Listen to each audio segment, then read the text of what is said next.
switch? No, do I have to switch to YouTube Studio first before I can go any further? Is that how this works? It has been so long, my lord, since I did a live stream. Why do I do this, my lord? Coom, coom, coom. Why do I do this? Is it live? I don't know how this works. It says that it's live. I'll see if chat can hear me. Kumbaya. Or maybe I should just check the channel. That would be a good start. Kumbaya, my lord. Where is the channel? View your channel. I'm viewing my channel right now. It says that it's live. 3 people are watching. Good. That's very, very good. I will now put this on Twitter to tell them we're live. Twitter is a bit funny with links now, so apparently I have to put it in the reply. Kum, kum, kum, kum, kum, kumbaya. If I am at all quiet, please tell me, chat. I don't want to be quiet. I will now put... Long live the meme. Thank you, Ethan. Am I going to be on EFAP anniversary tonight? We will see. This has all thrown me through a very, very big loop, you see. And we will be discussing it today. Kumbaya. Someone's cooming, my lord. We be live talking about singing and talking about the demonetization risk that the channel is currently facing. I will now put the link in the reply because apparently that's how that works. I don't know why Musk did this. Why does he make everything worse? Kumbaya, my lord. Loud and clear meme. Very good, Nate Rivers. Very good. Very, very good. We got 7 people watching, which is pretty good considering I'm currently competing with my boss. Which is not my first choice for a live stream. Let me tell you this for free, my friends. You know, there was a solid 5 minutes. A solid 5 minutes. We need more memes with you singing. Kamyam wasn't enough. Well, you know, there was Mr. Edge Guy. And, I do definitely want to do more songs. Definitely do. Dare I say I've been on the side learning how to how to compose a little bit. No John Williams, but you know, I've been taking classes on MuseScore, so hopefully we'll see. Oh my god. You know, how are they going to do that in the new Jurassic World Evolution game? There's like 2 Spinosaurus designs now in the Jurassic Park series. And they can totally coexist. I'm just wondering, because there's no lore explanation, like, explicitly, right, for why there's 2 radically different Spinosaurs. You kind of just have to imply that one was, like, more genetically altered than the other, but, like, man, are they going to explain that in the game? I guess they'll have to. Because, you know, you've got, like, the big swimmy boy that has the short little legs, but the thick neck. And then you've got the agile boy from JP3 that's, like, so powerful it can escape a T-Rex's bite force. Which, by the way, T-Rex, strongest bite force of any land animal, living or extinct. So, you know, that's a pretty strong Spinosaurus, is what I'm going to say there. And the fact that it's a terrestrial Spinosaur when most Spinosaurs were probably at least semi-aquatic. But we don't know. A Spinosaurus changes every 5 fucking minutes. So, that's a thing. That's a thing. We're going to go over dinosaur facts today, children. Probably. Like, it'll get the stream longer. I don't know how long I should wait until I, like, get into the thing. Because this stream is, like, super impromptu. Like, I was not planning to do this stream, because... Well, it's kind of in the title. It's an emergency stream repository. Because, you know, I'm nice and I have been recovering, right? And I've just been trying to, and, you know, I'm a lot better than I was back in the live stream in February. Long time no see, except in my dreams. Oh, thank you, Oobly. It does my heart good to know that I haunt you nocturnally, like some purple Freddy Krueger, just in your dreams. Yeah, I am feeling a hell of a lot better. And I also feel very silly because I found out why my health got so bad. I mean, okay, there's not a single solitary reason, right? There's not a single solitary reason my health got really, really bad. The cat, one of the cats in the background looks like he has a penis on his face, her face. That's okay. We accept all face coats here on the stream repository. It's okay, children. It's okay to be different. To look different from your cohorts. To look different from the man down the street. To look different from your neighbor. To look different from your grandma. That is your right as an American citizen. To look different. What was I saying? I need to up my Vyvanse dose. That is what I need. Because this has been a mess. This has been an absolute mess. So I'm feeling a lot better. But I've also been trying to not relapse. So I've been taking things super slow. So I've been just trying to get this project back up. Just trying to get it back up and running. Because I restarted work on the big EFAP project a couple of months ago, right? Thinking, okay, I can get it done by the anniversary. And then I open it and it goes. It just keeps crashing, but it doesn't just crash. It crashes the entire computer. And I'm like, what is going on? This wasn't like this before. I mean, it would crash, but it wouldn't be dead on arrival. What's going on? So I spend like just a whole month troubleshooting this thing, trying to figure out what is going on. And I go through, I'm telling you, I'm probing all of my knowledge of Adobe Premiere is going into this one problem. All the problems I've had over the years coming back into this knowledge stream. I'm pumping it. I'm pumping my hips into Adobe Premiere, trying to figure out where the problem is. And then my cock finally hits the problem. And I see there's a new update, media intelligence. And it's like, oh, that actually seems like a pretty useful feature. It's kind of like using a bit of machine learning, a bit of AI to super goose the search engine inside Adobe Premiere, super goosing, so that if you search for something, you can type in what it looks like rather than having to know the file name. And I'm like, that's genius. That's genius. I can use that to edit faster. Yay! Yay! If I need a frowny face, I can just type in frowny face. If I need a smiley face, I can just type in smiley face.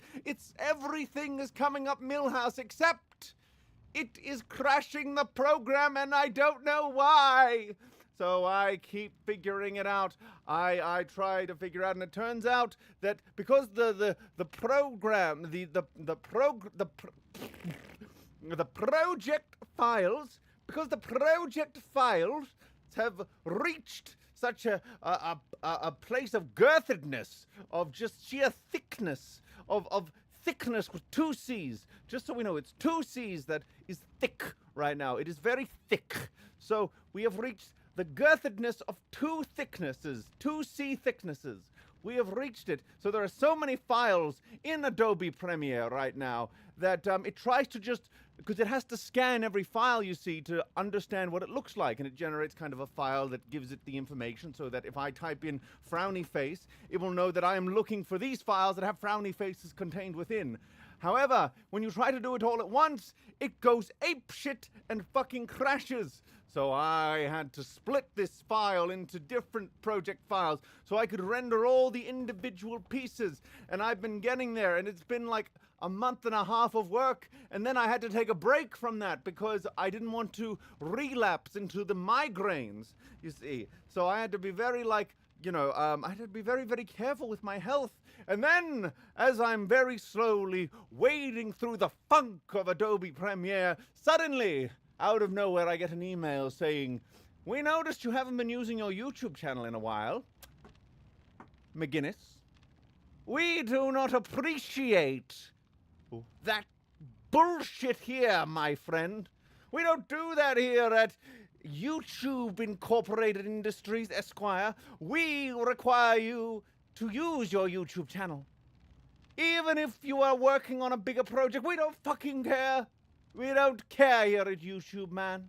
You have 30 days to get back to YouTube partnership requirements, or we are stripping your channel of monetization, and we are stripping you from the partner program, and you may reapply when you reach the standards. And I'm like, Jesus Christ, that's not a lot of time. There's not a lot of time to get my numbers back up. So that's why we're here today. We're gonna be getting the numbers back up to please the YouTube gods. And I'm just gonna tell you right now, my Vyvanse, my ADHD medication, which I switched to earlier this year because I was sick of taking the short release. Because it was, I was sick of alarms going off every 5 minutes. It was stressing me out. So, but my Vyvanse is like too low, and I'm like 2 weeks away from getting a psychiatrist appointment so I can bump it up. So, like, I am not sufficiently medicated right now. I am kind of bouncing off the walls. I'm gonna eat my own dick soon. But how are you, Chad? I hope you're doing well.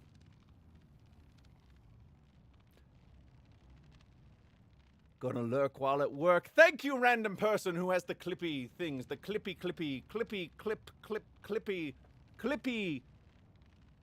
PFP.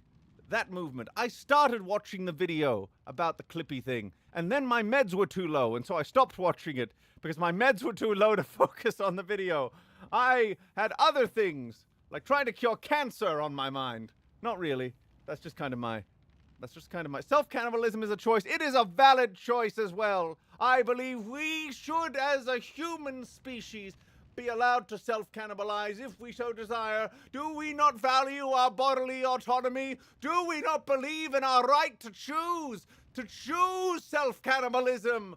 Do we not believe it in our balls, my friend? Do we not believe our balls deserve the right to be clipped and eaten? I say to you, I ask the real questions here. Sir.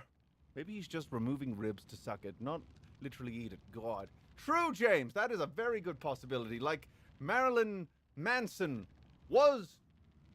That's his name, right? Yes, Marilyn Manson was rumored to have that, and then it turns out that was just an urban myth. But man, what an urban myth that was.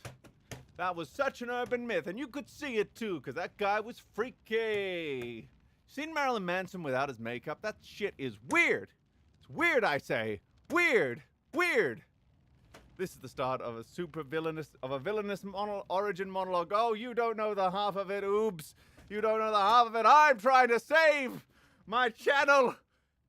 And you know what they say? Most villains start off as the hero. And all villains are the hero in their own story. Because they believe themselves to be just and justified. And they justify themselves by putting their cock in things. Why am I so obsessed with cock today? I guess I'm always obsessed with cock. But can you blame me? Phallus! Phallus, I say! For the record, eating yourself when you're starving is actually bad since you won't be strong enough to heal. You know, you are completely correct, James. You're completely correct. Totally and a word I am forgetting, but you are totally in the correctness that is correct. I sipped water. All heroes are the villain sounds like something. All heroes are the villains sounds like something Zach would say. Yeah, if you reverse it and all heroes are the villains, that I think you know that if you think about it, that's almost profound, because it's like heroes always doubt themselves, right? Heroes always doubt themselves because they have the humility to know that they can make mistakes and to recognize their mistakes. So to them, it is never enough. They are the villains of their own story. They are their own worst enemies. See? We can get that to work, but Zach would probably just make it into something really edgy. You know, that's the thing. Like, anything can work in a story. Anything can work if you try hard enough. If you think of an explanation. There was a song with the word explanation in it that kind of rose up in my head, and then it disappeared because Vyvanse is not high enough. All your lines and all your edges, all your perfect imperfections. You know, we should do a karaoke stream, but I'll have to do the karaoke part a cappella because, you know, I'll be very, very copy-stricken if I played a bunch of copyrighted music on the stream. But I'm seeing, like, streamers, like, put copyright shit in their streams now, and I'm seeing more people use licensed music in their videos. How does that work? Someone tell me the secret. Damn it, if I could just put on a licensed song, you know how much easier my life would be? If I could just use all the licensed music in my videos, do you know how much easier my life would be? Be probably a little bit easier. Tiny bit. Music does a lot of work for you. I mean, just look at Man of Steel. Are you going to be popping on 350 today by any chance, or are you streaming for 18 hours to save your channel? You know, these are the desperate, just the absolutely pivotal questions that I must ask myself every day. Will I go on the 350 stream? Have I even been invited onto the 350 stream? I don't actually know. I haven't been on Discord in a couple of months. But maybe I have been. And do I go on the 350 stream? I probably should. That would be good promotion. But then I have to stay on this channel to save it. I need to save my channel's place in the partnership program. How do I choose such things? How do I choose? What do I do? What do I do? I do not know what to do. I don't know, bully. I don't know what to do. I don't know. I'd like to go on, maybe, if I find the strength within my breast. But I always have to think about my health, because I like to stay on those streams like way longer than is healthy. And under normal circumstances, that would be an okay hit to take. But when I have to work night and day, work night and day, work night and day, so that I can save the channel from itself. Or from YouTube specifically, but kind of itself because it is on YouTube. What do I do? What do I do? I don't know what to do. I want cock. I want cock. Yes, I do. Yes, I do. I want cock. Yes, I do. Yes, I do. I want cock. Yes, I do. But not just any cock will do. I want the biggest, the blackest, the fattest, the girthiest cock of them all. And I want it inside me now. Meme, I'm curious. What did you think of James Gunn's Superman compared to Zack Snyder? Well, it kicks the shit out of Man of Steel, but it also has a shit ton of problems of its own. So, I think that film, James Gunn's Superman, is like the definition of like, I have very mixed feelings on this. And I get the feeling that if you have a criticism of this film, I probably agree with it. But would I prefer people get into Superman through James Gunn's Superman, or would I prefer them get into Superman through Zack Snyder's Superman? You know, there are questions that are raised, very relevant, pertinent questions that are difficult for me, because I need to, it creates all these divides, because there's how it's written, but then there is how it is as a cultural moment, and then there is, like, would I want people, like, if they only had the two, would I prefer they get into it through this or through this? And, you know, my answer is going to be very different depending on what we're breaking it down. What the fuck am I hearing? I don't even know what I'm saying right now. I'm saying words. Words are coming out of my mouth, and just like a cock will go into my mouth. Yes, it will, yes, it will. I am full of penis. Eventually, I'm gonna suck a dick on camera just to save my channel. Yes, I am, yes, I am, yes, I am. And that is how Meme did the things. My thoughts have pretty much been boiled down to, well, at least he calls himself Clark in this one. So true, Xeon, so true. So very true. And you know, there's like, I don't know. I'm very intentional. I did a bunch of tweets breaking down my thoughts on the film, and I feel like maybe one day I will do like a longer form analysis. But I don't have time for that shit right now. I don't have time for that shit at the moment because that requires a lot of research. It requires me to rewatch the film a few times, take notes, make sure, and avoid other people's opinions because I don't want to color my own. You see, I don't want to color my own analysis. I don't want to bias it. I will look at their opinions after I've done a breakdown of my own so that I have a solid base to go from, you see. Not sure if this is a hot take, but I think 2025 is more tonally appropriate for Superman and feels right, but it might actually be a worse film than Man of Steel. You know, here's the thing, right?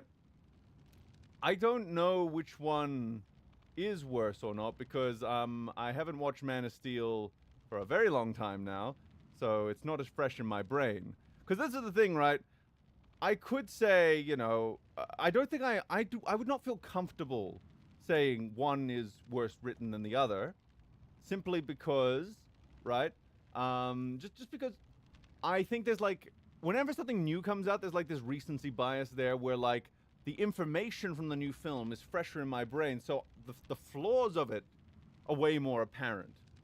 But then, enough time passes, and you know, you look back at the other one, it's like, oh wait, this one was actually way worse. Why was I saying that one was worse? And that's because it felt worse at the time because the flaws were way more present. So I'm gonna say, I'm gonna take the very like pragmatic stance of I don't know which one is worse written yet because I haven't sat down to really figure that out. I just know I like James Gunn's Superman way better than Man of Steel, even if I'm not too keen hot on like James Gunn's Superman as a whole.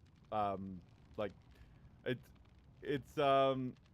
you know, it didn't fill me with rage in terms of like what it was doing to the character, but there were a lot of questionable decisions in there, and I've gone over. I think the thing about it for me that kind of, if we want to go over like my frustrations with it, it's kind of just representing like this dilution of the shared universe, where a shared universe used to be, here are a bunch of pieces from separate films that come together, and then they can kind of flow in and out of each other, and that's great. Now we're kind of seeing this like, I don't like that. I don't mind that we don't do the origin, to be clear. Like the origin is not the thing that I'm most focused on when it comes to criticizing. Like it's where we start. I think the problem for me is that, you know, we have all these characters already established, and look, it's not look, it's a complicated question because you look at certain films, and you know, we have a lot of films that kind of do start in the middle. Like A New Hope kind of starts in the middle. All these characters are already established there, but you know, A New Hope didn't have aspirations of being like a shared universe. So when you go to so when you're starting a new shared universe, I think the best thing you can do is not. It's kind of weird to say, but if it should be, look at the first Iron Man, right? You wouldn't like look at that film and go, "That's in a shared universe," but it is. They have the little teaser at the end, and they got Shield, and they got a little bit of, they got some little world building things here and there. But it wasn't really overt. It was kind of like, this is just, we're getting to know this set of characters, and there's some stuff in the background that can be paid off later. But the core film is not like going ultra like trying to they're not trying to throw as many like name characters in at any point. They had the confidence to go like, no, we're gonna, if we have like really big name characters, we're gonna do them in their own film. So Captain America is kind of a different example where, you know, you had Howard Stark in there, for example. That's kind of your link to like the present day stuff. But if you didn't watch Iron Man, you know, you're not feeling like you don't feel like there's more than one hero that being established here. No, Howard Stark, you know, his function within that story is not dependent on him being Tony Stark's father, right? I don't know if I'm making sense. But you could have swapped his role with any sort of scientist character, and the film would have still been the same.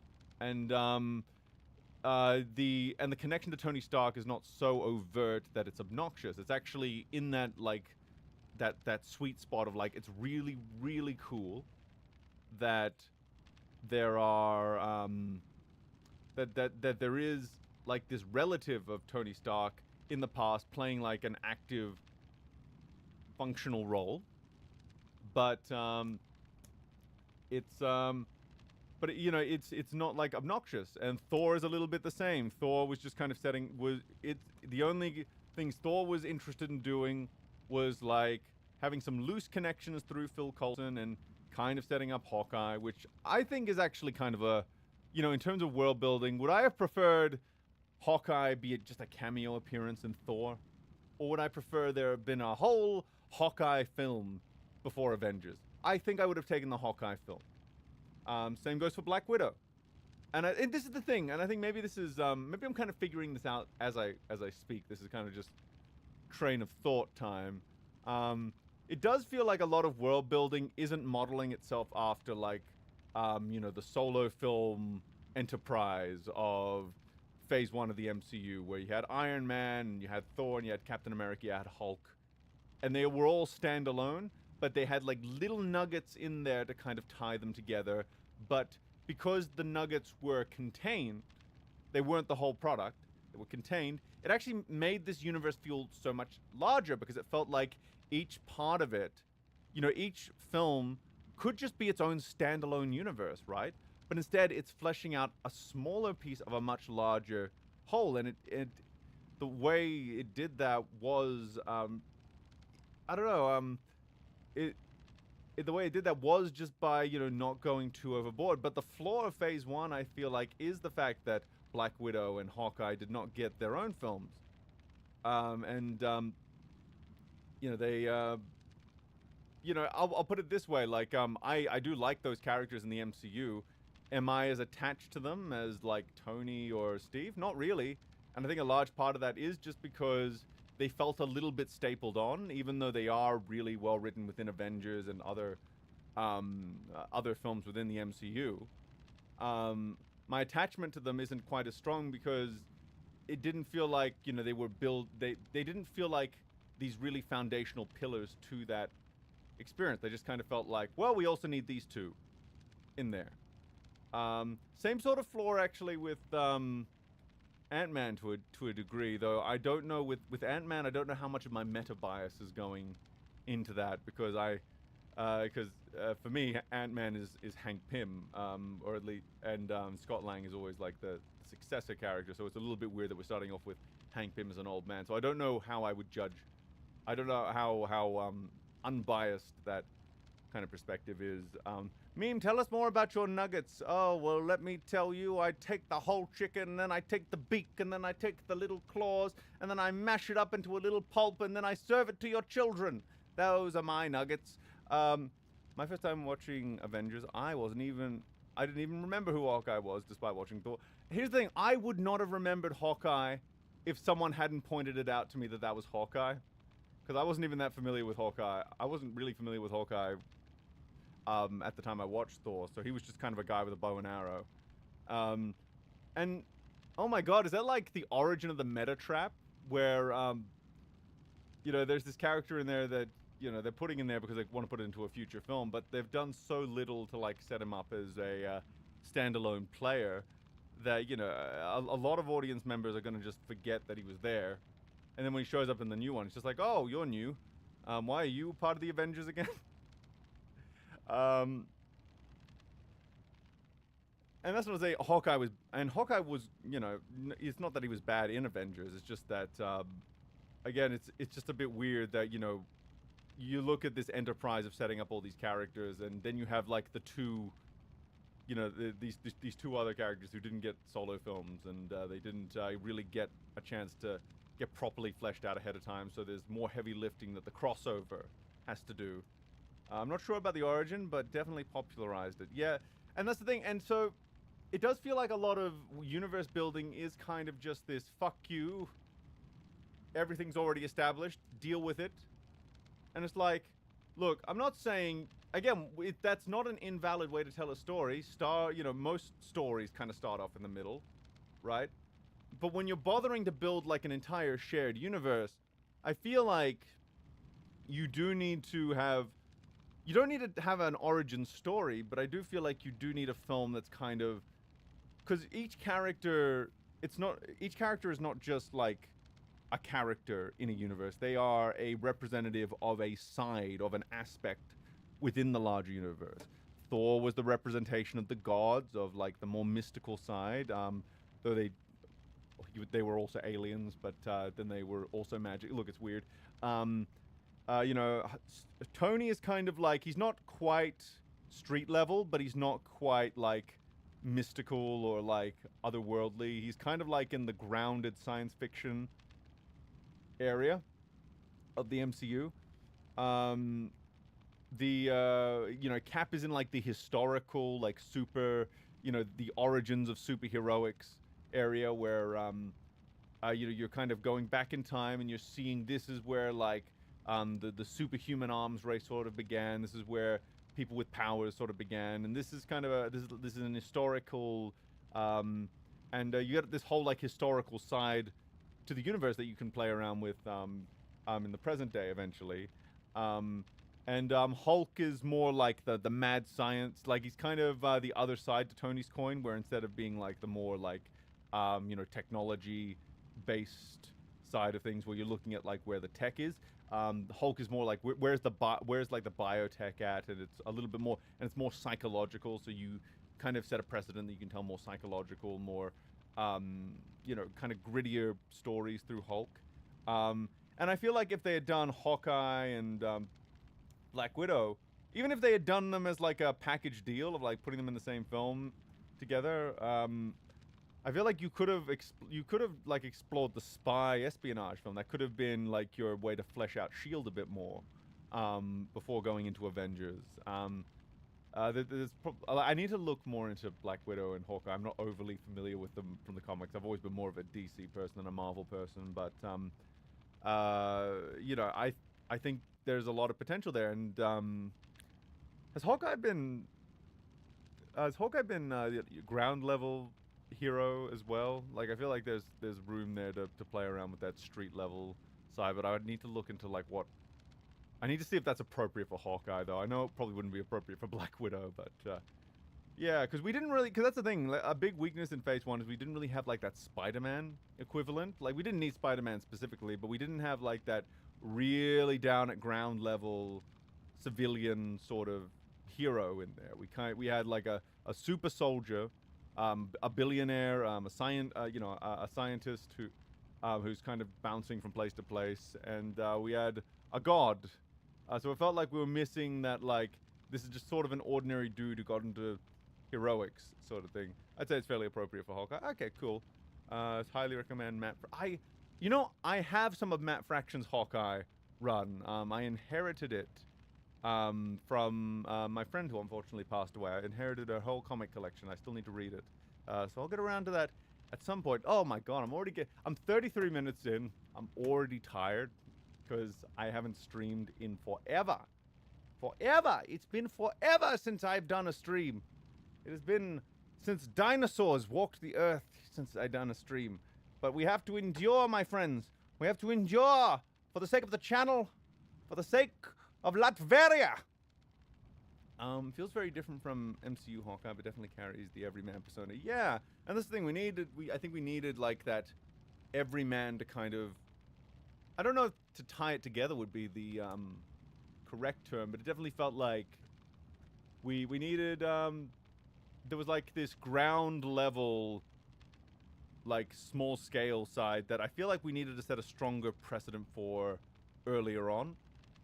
Because the other characters, it does tend to get very big very fast. We could have benefited from a Daredevil.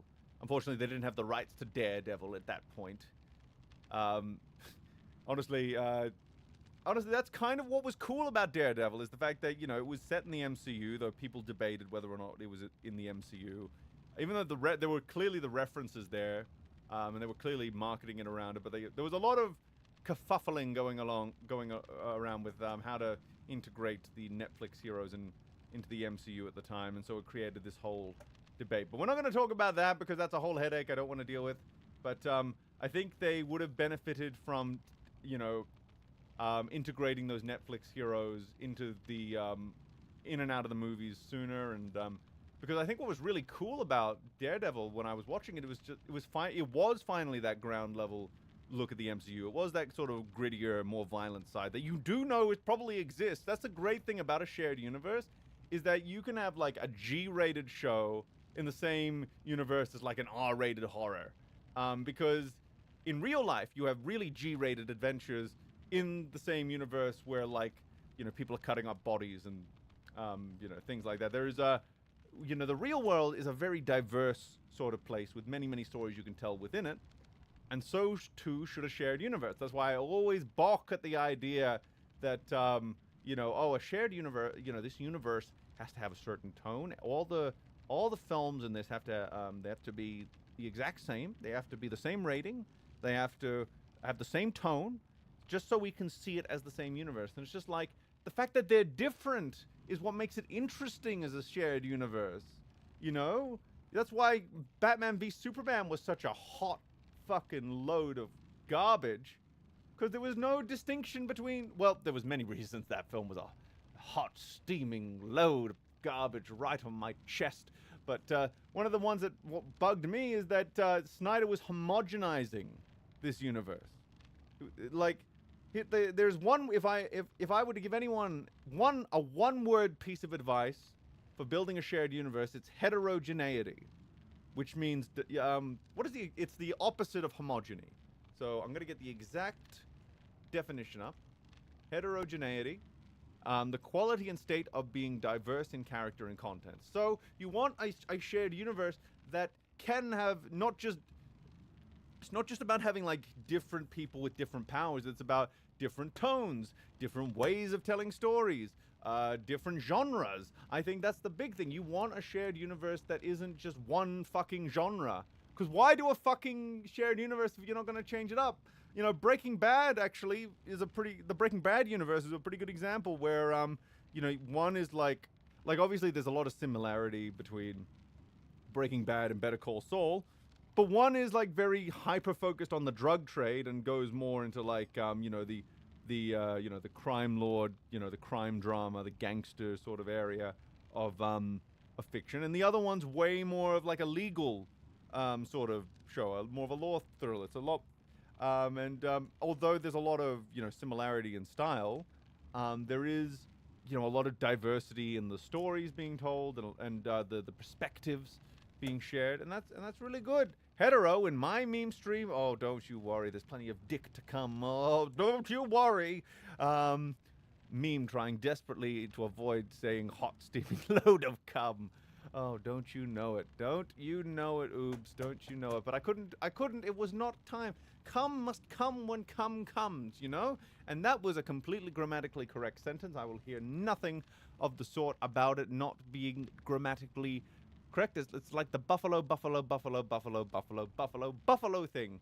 You know, that is a completely grammatically correct sentence if you say it with the right intonation, which I did not.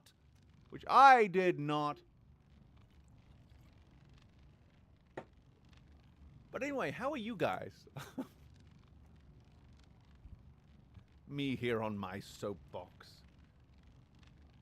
barely interacting with my audience. Oh, we have a super chat from James Moore. Unfortunately, I must do stuff, and I am desperately trying to stay awake. I'll do me best to lurk. Hopefully this helps. I appreciate it, James. Just any sort of, you know, the currency right now, dollars really helps, of course, but the currency of the hour is the hours, because we need the hours. We need those hours. I need some. We need some.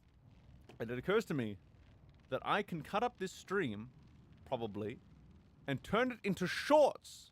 And that, it might help, it might not, because have you seen how many short views you need in order to meet the YPP standards? Pretty high. But we do everything we can. We do everything we can. Yes, we do. So another medical story. So part of the thing that was causing the migraines that I talked about was dry eye. Now, I thought that I was kind of just fucked on that side of things. But then, while I was trying all sorts of yes, the PP standards. But while I was trying to while I was fucking, what am I doing? Brain, work! Tell the story, brain! Why did I not take notes? Why is it so hot in here? All right, I turned on the heater. Why did I turn on the heater? Hey, Google! Hey, Google, turn off medium heating! See, I'm better than you, because I can turn off my heating with only the sound of my voice. Because I have an IR blaster set up in the other room so that it can just turn on and off the air conditioner at different settings. Because that's just the way I roll. I am technology. Technology is me. I have a vibrator in my butt. Not really, but I would not be opposed to it. I'd be willing to try it. Maybe there is a medicinal butt plug that I do not know about. I don't know, but I found these results. Did I ask your opinion? No. Anyway, what was I saying? Oh yes, IPL.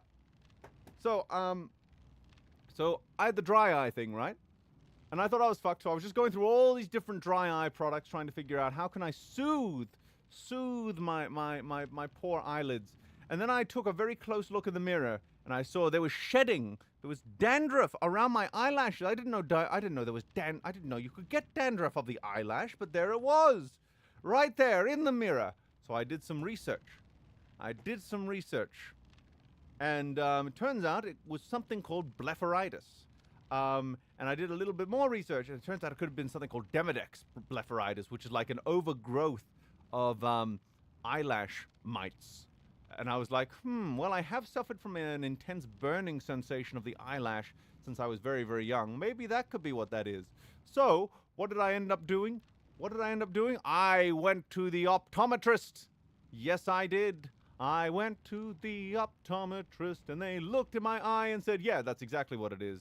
And that was the single most satisfying medical appointment I've ever had. Why was it the single most satisfying medical appointment that I've ever had? For a very simple reason, friendos.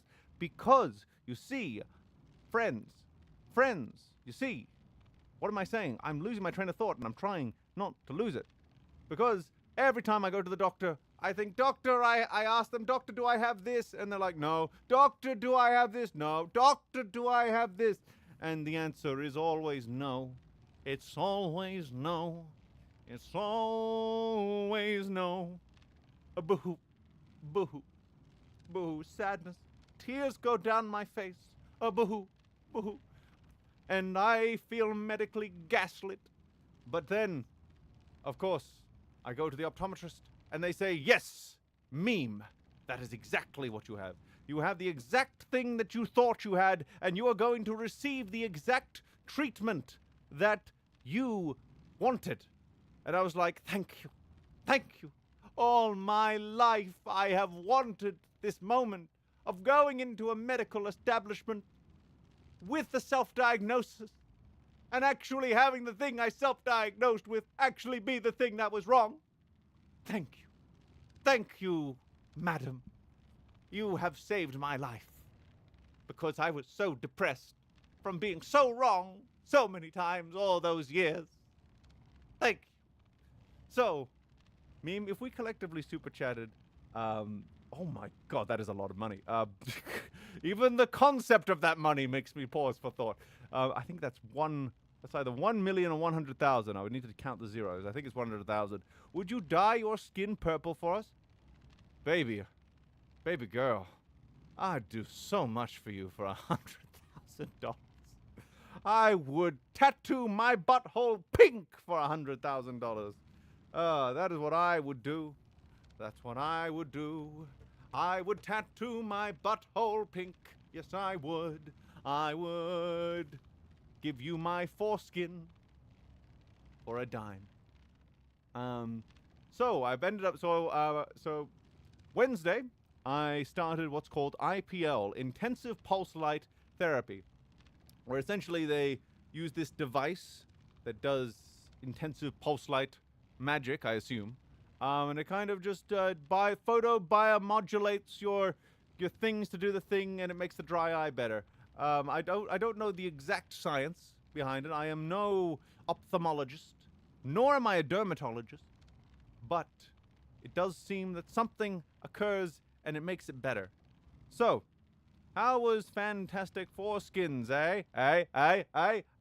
How do you... Here's a question. How would you circumcise Franklin Richards? Because he would just grow it back, right? Like, he's got every power. So could you circumcise Franklin Richards? Could you circumcise Mr. Fantastic, for that matter? Is Mr. Fantastic circumcised? And if he's not, does he have, like, perfect control of his foreskin? Think about these things. Think about these things. It's important that you visualize Mr. Fantastic's fantastic foreskin as it stretches to defeat Galactus. Think about these things. Put them in your brain. Draw them if you have artistic skill. Or I guess the kids these days type them into ChatGPT, and then ChatGPT gives you the most perfect Mr. Fantastic foreskin. Most perfect. Just looking directly into your soul, Mr. Fantastic's foreskin. Mr. Fan Foreskin. Mr. Fan Foreskin will be my stripper name. I'm glad we've had this conversation, Chad. What was I talking about? Oh, yes, IPL. So I went into the optometrist on Wednesday. And IPL is a bit... this was a freaky experience. Because first, they put eye drops in your eyes. But these are no ordinary eye drops, chat. These are like the eye drops to end all eye drops. All eye drops, because they anesthesize your eyes. They anesthetically anesthesize your eyes, so you can't feel your eyeballs. And why does that... Now, what does that feel like? What does it feel like to have numb eyeballs? Because you're not usually feeling your eyeballs. Well, I'll put it this way. The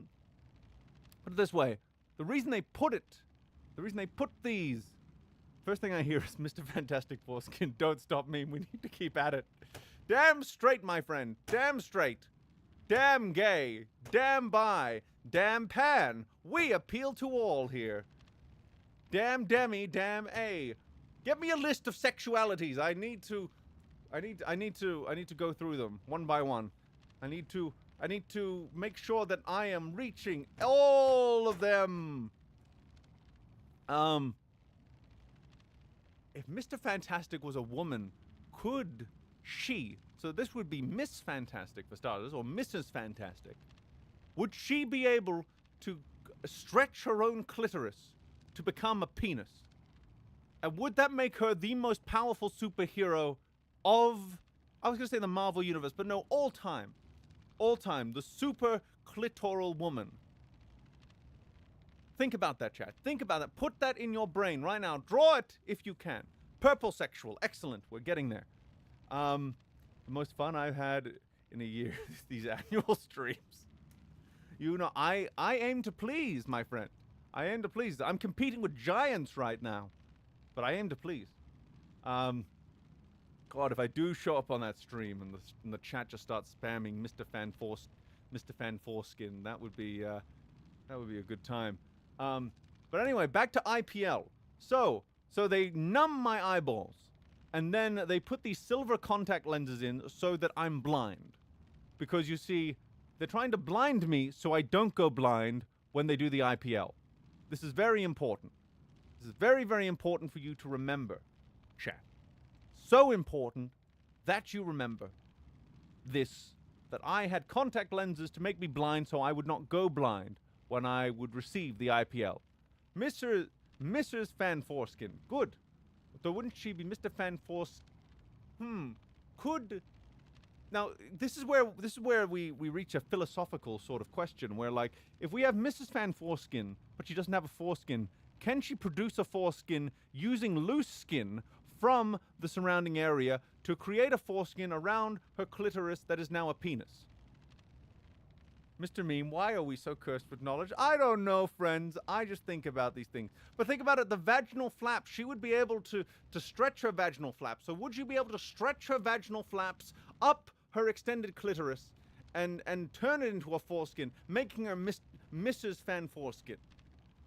Or Miss Elasticlit. Like, that would be a Mrs. Elasticlit. That wouldn't be bad either. Wouldn't be bad either. I just want you to really think about these things. You know? I want you to really put them in your brain. Anyway, numb eyeballs. So they numbed my eyeballs so they could put in the silver contact lenses that make me blind. And because my eyeballs were numb, and because my eyes were blind to its beauty, because of that, because my eyes were blind but also numb, I couldn't tell if my eyes were closed or not, because my eyelids were also numb, and my eyeballs were numb. So I had to take it on faith that I was activating the right muscles to close my eyes while I was getting the IPL. So then they smear cum all over my face, or something that felt like cum. And when I looked at the photos afterwards, it definitely looked like I had cum on my cheeks, on my face. They smeared it, this paste, this transparent, gooey paste onto my skin. And this was so they could glide the IPL wand over me. And yes, I did receive a wand over my face while cum was smeared there, just so you know. Just want you to know, picture it in your mind. I had cum on my face, and they were smearing the IPL wand over me. And what was it like, chat? What was it like to have this IPL wand on me while gliding over the lubricating cum that was whatever the hell they put on my face? Your suspiciously winded doctor in the corner. Oh, God. Meme knows what cum. I know what every substance feels like. I was born tomorrow. Anyway, so, what was it like? Well, have you ever put your face up to a fluorescent light bulb? I'm curious, like, was anyone else a retarded child like me and just wanted to really touch light bulbs and even put your face right up to light bulbs when you were a child? Did any of you do that? Or was that just me? Was that just a me thing? Was I just so curious as a child I was willing to put my face up to a light bulb that was fluorescent, meaning it was hot. It was hot and steamy and full of heat and goodness. Did any of you do that? No? Just me? Just me? I feel like I'm the only one. I feel I'm a little, you know, you couldn't lie. With my hand only. I did my hand too, you know. I do it now as an adult creature. Good, good. It means you've kept your childlike sense of curiosity and stupidity. But it felt like that because this is like the IPL stands for intense pulse light. So it's kind of like they were holding a fluorescent light bulb right up to my face, and it burned. It burned. It was like they were burning it out. And by the way, I forgot to mention this part earlier. When they looked at my eyes and they diagnosed me with blepharitis, specifically, they diagnosed me with rosacea of the eyelid. So I had like these greasy, just fucking, greasy, flaky eyelids that were causing me all sorts of problems. And eyelashes were coming out and they were going into my eye. So I had this grittiness of these flakes of this, and all these oil glands just completely clogged. So they were burning it. It felt like they were burning the rosacea right out of me. And, you know, I think after 5 minutes of that, of just burning eyelids and burning cheeks, I think I just muttered pain, this weakness leaving the body as I coped and wanted it to stop. I wanted to cry. I wanted to leave. But no, I am a man. I had to stay with it. I stayed with it because I am the man of the hour, the man who is willing to burn his face so that he will no longer have dry eyes. You know, Meme, where are you taking us? I don't know where I'm taking you, friends. All I know is that after it was over, they took out the contact lenses. The blinding contact lenses. By the way, even with these blinding contact lenses, I saw the sun when the IPL wand turned on and smeared onto my cum-covered face. I saw the sun. I saw Jesus Christ. That's who I saw. I saw Jesus Christ. It was so bright. And I could just think, imagine if these Imagine if these contact lenses slipped. Imagine what would happen then. Imagine I would die. Or my eyeballs would die. That's why they have them there. That's why they have them there. So, what did I do next? What did I do next, chat? Well, it turns out when they were burning me. They were burning me. Did you know that there's a song named Detachable Penis? Well, I have to look this up now. I can't listen to it on stream, but I can look it up. Detachable Penis. Oh my. And that is such a good name for a band. To have the name Detachable Penis for a song and have it be by a band called King Missile. That is great. That is so good. And then there's like this video essay here called King Missile, the story of Detachable Penis. Amazing. Amazing. And it's 5 years old, so you know that it's not going to be some text-to-speech voice that was written in ChatGPT in 5 seconds. It's great. It's great. Meme, why did you throw the green plastic cocks onto the WNBA court? I'm sorry. Fringy had spares. I didn't know what to do with them. I threw them there. I'm sorry. Okay? I'm sorry. I'm sorry, Xeon. I'm sorry. I am sorry. Anyway, so I am granted my sight back. They take the contact lenses out.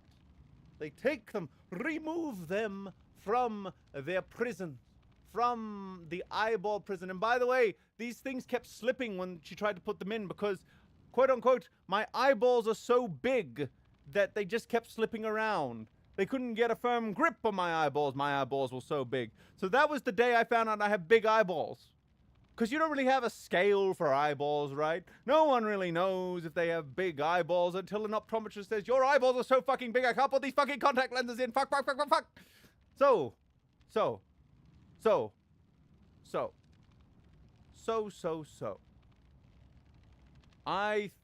If you think that it was over after that chat, that after the burning, after they burned the rosacea off of my eyelids, no. I was taken to the chair. The examination chair. You know the chair they put you in and you put your chin on the thing and they look in your eye? I was put there. But I was not there to receive a mere optometrist check. No. She peeled back my eyelid and got the tool out. I couldn't quite see what the tool looked like because she was too close. But she got the tool and then squeezed. My meibomian glands were squeezed. And she said, I'm going to express your meibomian glands now. Squeeze, chat. It was squeezed. My meibomian glands were squeezed. And it was like getting this. And so, what did it feel like to have my meibomian gland squeezed? Now, the meibomian gland is right under the eyelid. So she had to peel under the eyelid and then go right in. And it was kind of like getting the smallest tool, the smallest pair of fingers you could find, and then getting them to pinch the smallest area of your eyelid so that you can squeeze. It's kind of like getting a bunch of pimples popped. Only it's not pumped. It's like your meibomian glands are toothpaste and they're squeezing them. And I got a runny nose.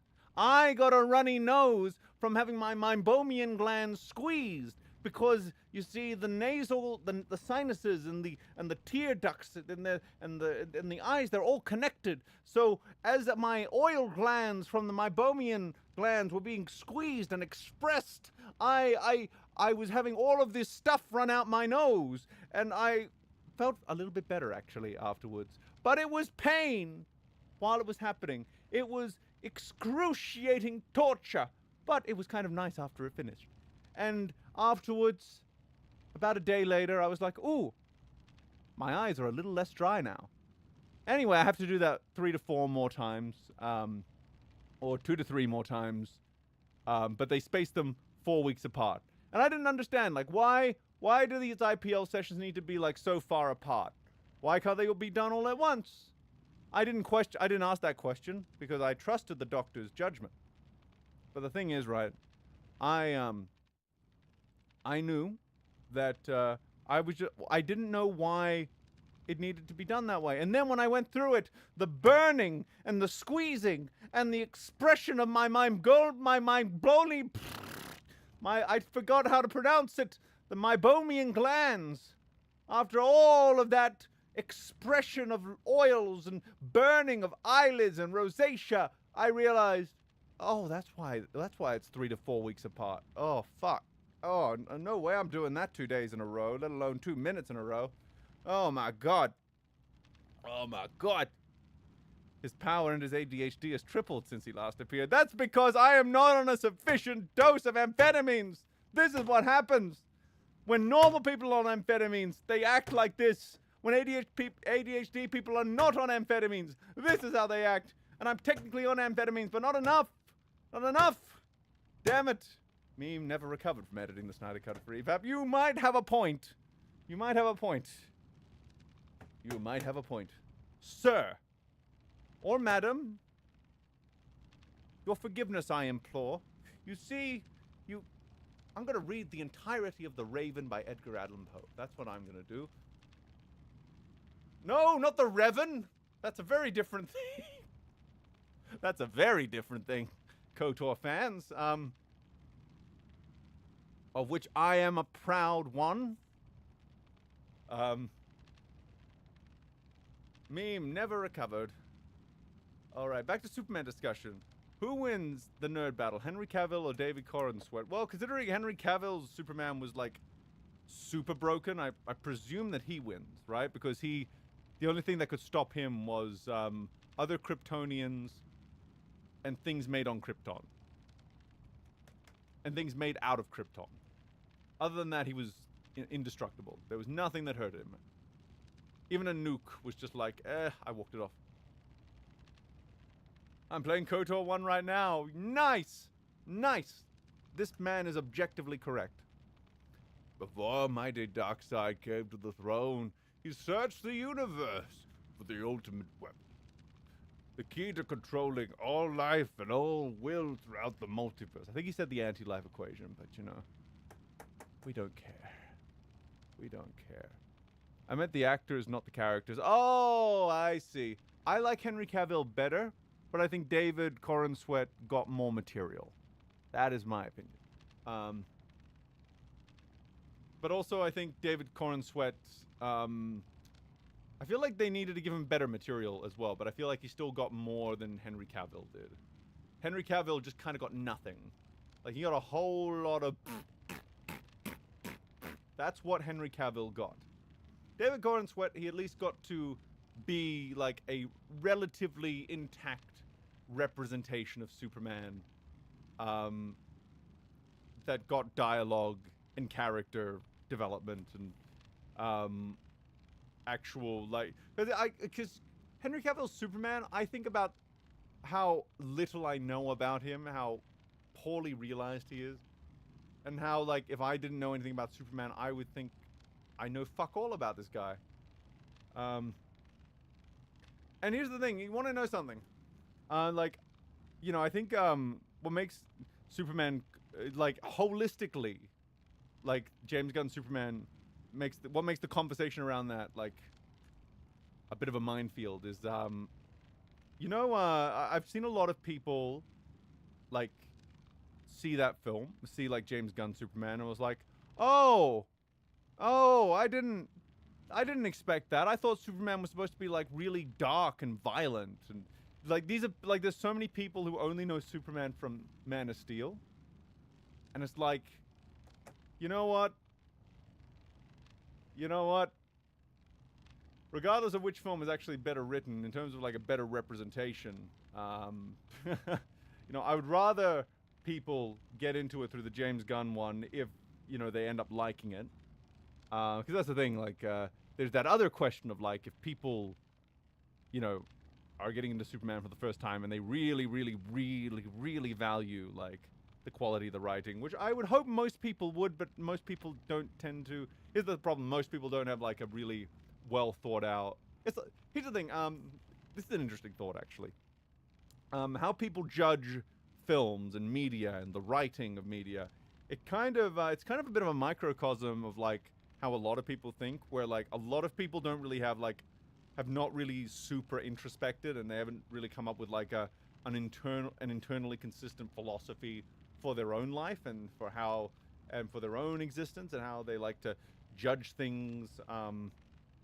How like a lot of people just kind of go by their feelings, right? Even with really important things like their political beliefs or their underlying philosophy with life. A lot of it is just vibes, and so a lot of writing, a lot of like examination of writing is kind of the same way, where a lot of people haven't stopped and go like, what stick am I actually measuring a script by?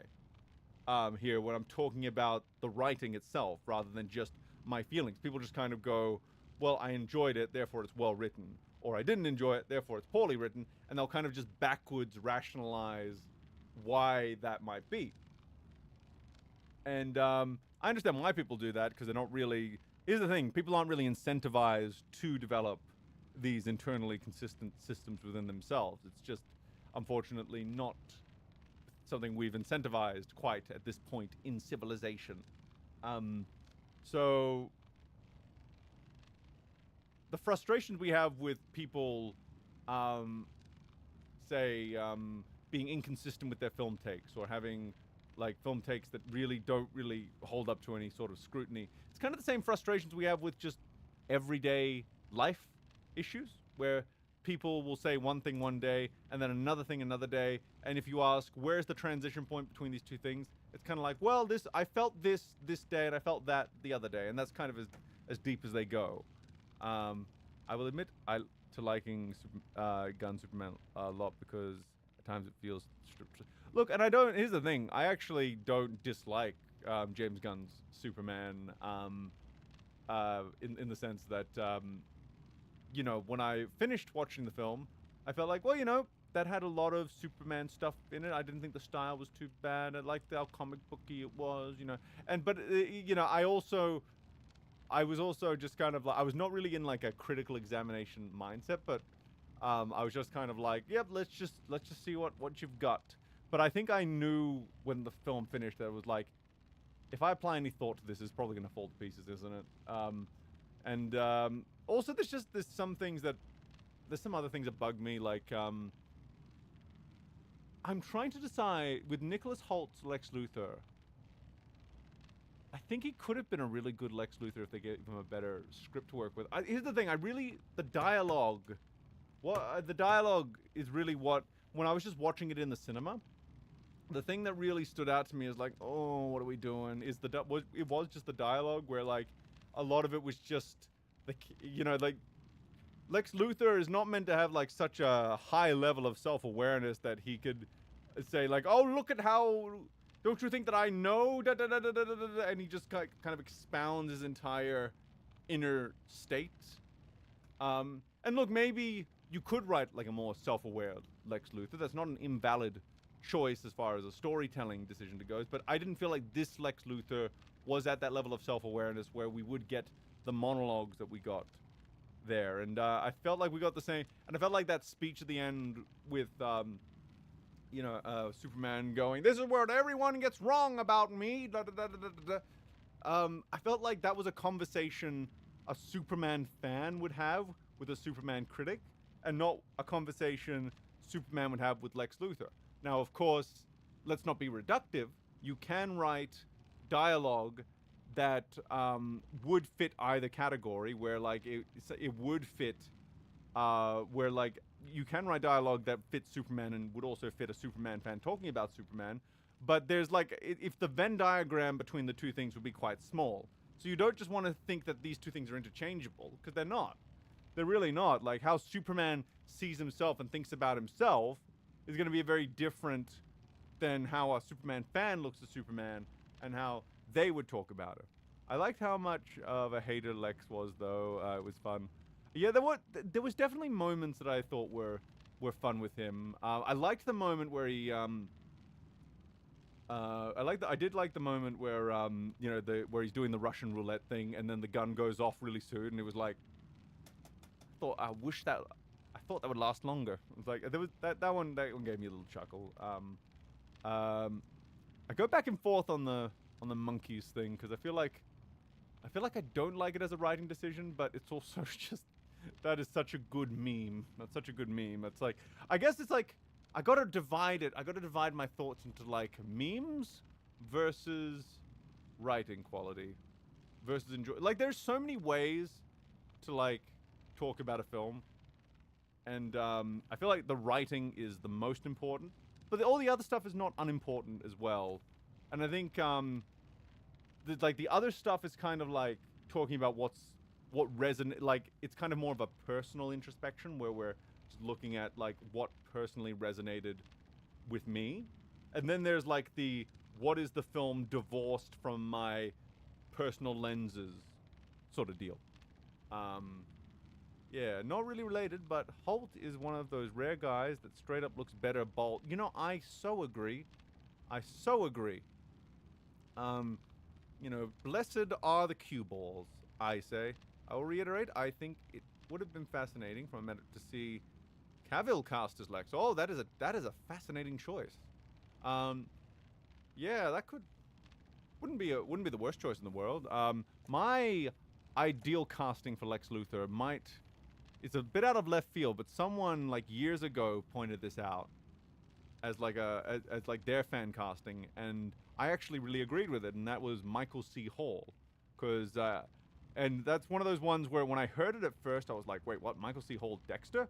And then the more I thought about it, the more I was thinking about like the dimensions of Lex, and like the different and like how versatile an actor you want for that part. Someone who can go really big but also really small. I was like, oh, that's not a bad choice. Just shave his head. Michael C. Hall. Huh. Wouldn't be the worst choice. Wouldn't be the worst choice. His face might look a bit weird as Lex Luthor, though. That's the only problem. The only problem with the thing is when you're casting a Superman film, you got to make sure you got to like try a lot harder with the casting because you can't hide them behind a mask. They've got to look good. Their face needs to look exactly like how their face should look. But Henry Cavill would have also been a very interesting meta choice. And God knows he needs something. I wouldn't mind seeing him take a crack at like being the DCU Batman, to be honest, Henry Cavill. He's got here's the thing. I will stand by my opinion that anyone who looks good as Superman can also play Batman because their character designs are very, very similar. There's subtle differences though. But you know, I'm happy to be proven wrong, but that's just that's my take, my 2 cents. And then that could emulate. Oh yeah, that would emulate All-Star Lex Luthor because you know he's got that whole buffness thing going on, and Henry Cavill is a very buff man. Bold like my foreskin, Mr. Fan Foreskin. Meme, what did you think of Fantastic Four First Steps? I liked it, but there's a lot of things that fall apart when you think about them. Specifically, Reed Richards' plan at the end, Mr. Smartest Man Alive, did not think to not telegraph the fact that he was setting a trap for Galactus. That was a little bit Looney Tunes, not gonna lie, but there was a lot I liked about it. I will, you know, I came to a revelation in the lead up to that film that Pedro Pascal is actually not a bad choice for Mr. Fantastic. The problem is he refuses to shave his mustache, and that's why I have trouble seeing him as Mr. Fantastic, because he can't grow a full beard, but he's also refusing to shave the facial hair that he does have. And because you look at him in Wonder Woman, right? Wonder Woman 84 as Maxwell Lord. He looks about right in that. Just gray up his hair a little bit. It couldn't have been worse than his portrayal. You know, Xeon, you are so right. You are so right. You are so very right. In the BVS era, I was unironically in favor of Matt Damon, not just because he was bold in Elysium. The chemistry with Affleck would have been... Yes, that would have been... you know, I need to see more of Matt Damon just to kind of solidify that. But look, he would have been a better choice than Jesse Eisenberg. I'll put it that way. But even then, I rewatched some of The Social Network a few months back, or maybe a year back. Time has no meaning to me anymore. I rewatched a bit of The Social Network. And the thing about, I forgot that that Eisenberg was really good in that film, and he was way more like Lex Luthor in that than he was as this coked up fucking, fucking Looney Tunes character that he got in BVS. So, like, I don't think he was an ideal choice to begin with, but then he was directed to be even less like Lex than he could have been. It's really frustrating. Never noticed that Careless Whisper Singer is an Aussie until I noticed he says together. True! Very true. George Michael. George Michael's Australian?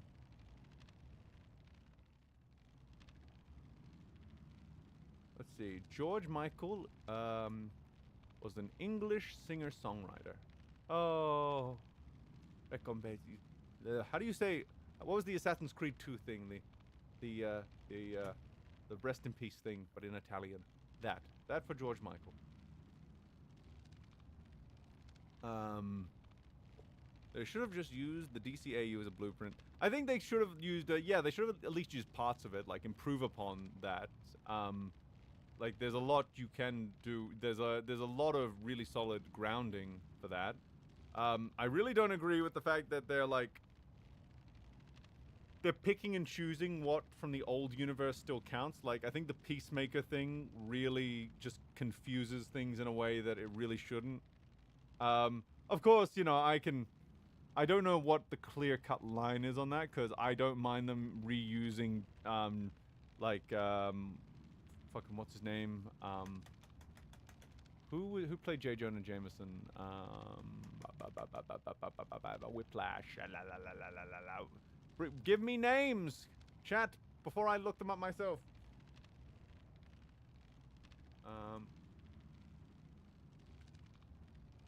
J.K. Simmons. There we go. His name escaped me. I don't mind that they reused J.K. Simmons as like J. Jonah Jameson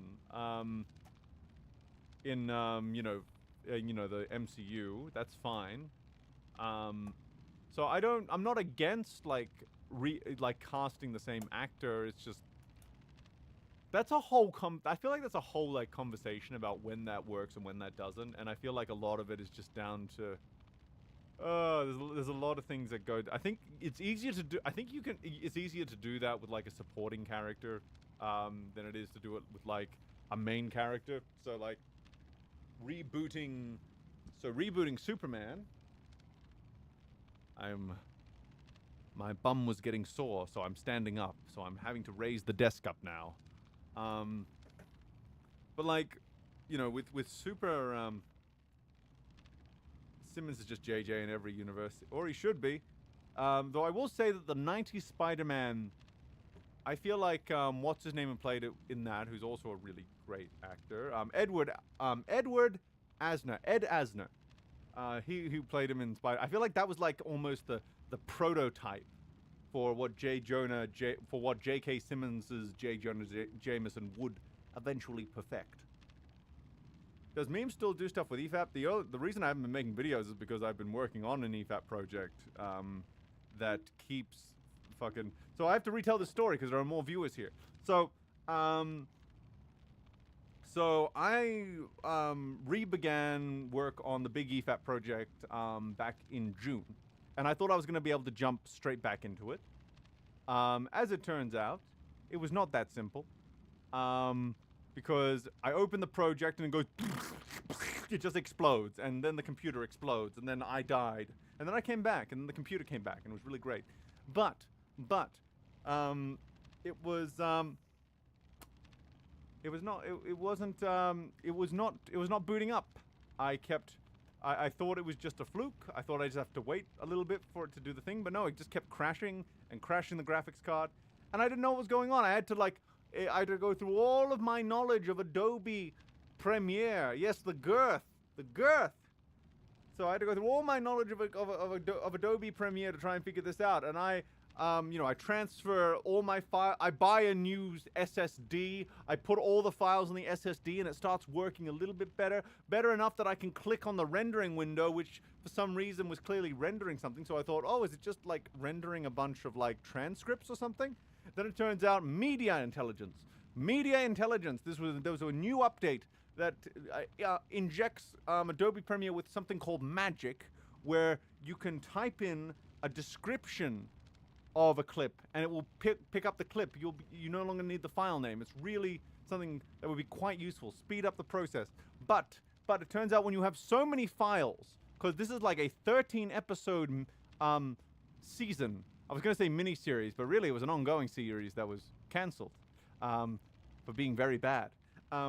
So I got 13 episodes. Well, technically I've got 9 episodes worth of files, plus some preliminary files for the last run. And it's trying to and plus it has all the sub-clips. So what these sub-clips are with Adobe Premiere, you can right-click on a file and go and do like this thing where you tell it to chop up the you look for scene edit detection. So you activate scene edit detection, and it splits it up and puts all the individual shots into a folder. And so it's trying to make descriptions for every single sub-clip as well as every single clip. And it starts choking. It goes into anaphylaxis. And it dies in the bum. So I have to split it up into so many different project files so I can render all the individual things in smaller loads. I'm trying to get smaller loads going. I'm trying to get it to not come itself to death. And it was going well, but it was going very slow because every time I thought I'd finally done it, I found a whole other batch of files that I needed to put into a separate project file and then fucking get those rendered. So eventually I got very, very exhausted doing that, and I didn't want to reactivate my migraines. So I decided to take a little 2-week sabbatical I didn't intentionally take a 2-week sabbatical. I kind of just went, I am going to just allow myself to rest, and then I will go back to it when I can, which will be within like the next couple of weeks.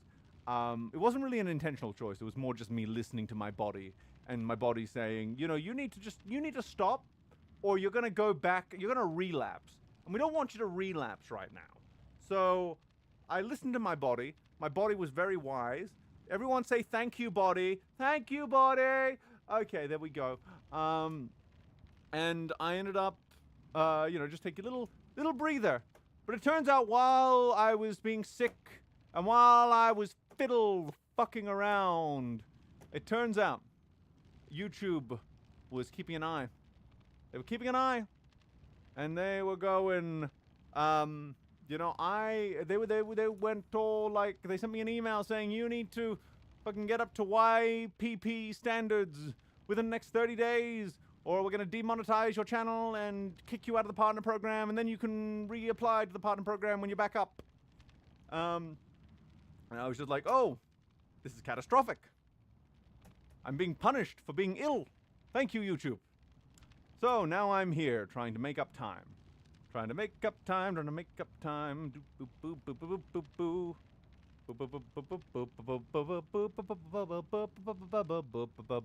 that's a preview of something. I shouldn't hum that.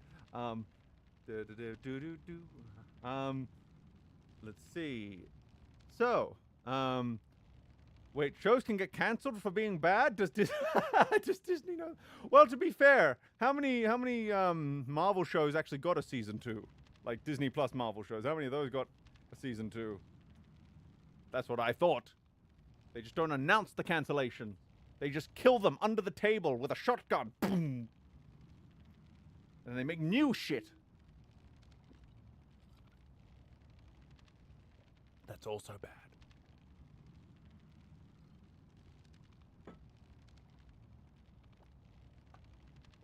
Oh my lord, my throat. Just trying to Loki for some cursed reason. Yes, and only Loki.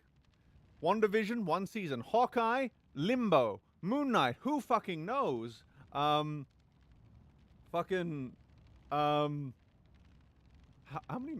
Disney Marvel? I feel like there have been a lot of them.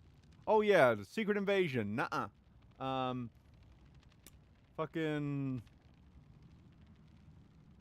WandaVision got a spin-off, but that's not the same thing. And technically, Hawkeye got a spin-off, didn't it? But again, Spin-offs are not the same as season 2s. Not the same. Not the same. Not the same. Not the same. Do do do do do do do do do do do do do do do do. So, what's the game plan? Ladies, gentlemen, germs and germettes, germination, germing it on the germ farm. Where do we go? WandaVision got a spin-off. Yes, it was called Agatha All Along, I think. Why did my Chrome tab crash? Am I still live? Good. At least I'm still alive. But I need to go back. Where do... Don't bet your future on the roll of the dice. Always remember, lightning never strikes twice.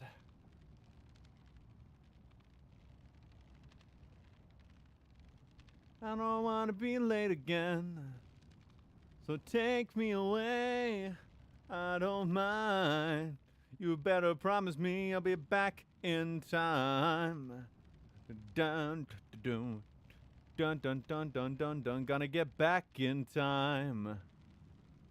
Gonna get back, get back. Kevin Conroy video. You know, I thought about that, right? I thought about that. I thought, like, okay, Kevin Conroy video. Could I just finish that up and put that out as content? And then I realized, shit, that requires a lot of, like, additional research and proofing and just a whole lot of stuff script-wise that just needs to happen that I don't have time to do because I need to pump out really, like, easy-to-produce content that's not also rushed. You see where that kind of... And for the Kevin Conroy one, I feel like it would be such a disrespect to, like, rush out, you know, to rush out a panicked, like, edit of that just for content. I suppose I could do a... You know, you've given me an idea, though. I could put out a preview for it, I guess. Don't know what that would look like, though. That's not a guarantee. That's just me going, yeah, I gotta do something. Gotta do something. I gotta do something. I could have been a contender, Charlie. I could have been a contender. I'm playing Sith in KOTOR. It's so unapologetically evil. It really is. Like in KOTOR 2, you can get really nuanced with how you do, like, bastardly things. In KOTOR 1, it's like you are either Jesus Christ or the Baby Eater. You don't even get to be said. You get to be the Baby Eater. The Baby Eater of Doom Mountain. That's who you get to play as in KOTOR 1. And in Tor, I think you actually get to threaten to eat someone, which is amazing. You know, Sith Warrior. Never finished any of the campaigns in Tor. Not because I didn't want to, but because PayPal fucked me, and then I couldn't get my subscription back, and then I lost interest. That is the story of Tor. But I did hear what they did to Revan in Tor, and I got very angry. Let's see. The Baby Eater, every time. Baby Eater all the time. We should do that's what we should do, chat. We should do a Baby Eater run for KOTOR. You know, I think that would be good. We should do the Baby Eater. We should do the babiest of Baby Eaters. We should be the Baby Eater of Baby Mountain. We should go and eat all babies everywhere. I would eat a baby if it would save my channel. In a video game. That video game being KOTOR 1. Woo! We got there in the end, chat. We got there in the end. So what are we doing? What are we doing? What are we gonna do to save the channel? Well, I've written like 3 or 4 scripts in relative levels of doneness. There was one script I started writing that I thought was gonna be a really easy get. So I thought like, oh, no one's talked about how, like, the regeneration effect at the end of the last season of Doctor Who is, like, really, really off. Like, I don't know if I call it bad. Maybe I call it bad in terms of, like, it does not follow the mechanics of how regeneration works in terms of that specific effect. But I don't know if I call it bad in terms of fidelity. That's a different sort of metric. But, like, Okay, can we talk about that for a second? Why did he turn into why did he regenerate starfish style? Why did beams come out of his chest? And why did it come out of his clothes? They established this. You don't regenerate. The regeneration energy for some reason doesn't touch clothes. It doesn't go through clothes. It goes out your limbs. Why did it go out his chest when there was nothing there for it to go out of? Why? Why did that happen? Anyway, I wrote a script. I thought I could maybe turn video into that. And then I realized I would need to like go through all the regenerations in all the previous season that used those effects. And I need to use really technical, complex language that requires additional research. And I was like, oh my god, fuck that. That's not the low effort, you know, that's not the low effort thing I need right now. You know, that's not the thing I need. I'm but I'm so annoyed at that regeneration effect. What was that? What was that? That was, I'm looking it up now. Shooty deserved better. Everyone, the last two Doctors deserve better, to be honest. Like what the fuck? Why do you cast people and then not give them good stories to work with? You know, every Doctor who was wasted, you know, I salute you for your service, because you deserve better. You deserve so much better. Colin Baker, Jodie, Shooty, all deserve better. They deserve better. They deserve better, damn it. I'm very empathetic, because as an actor myself, and if I got cast as the Doctor, and I got the shitty runoff scripts, I would not be a happy boy. So, you know, whenever a Doctor does not get the good stories, I'm just like, I feel ya. I feel it deep in my soul that you didn't get the good stories. Let's see, 15th Doctor. And here's the thing, I was actively fighting it in my brain. I was like, no way they're doing a surprise regeneration. There's no reliable sources on this. This is all just fucking bullshit and shitty bull and... Seriously, what was this effect? And then it happened, and I was like, I hate that this is real and that it happened. Ooh, actually, images.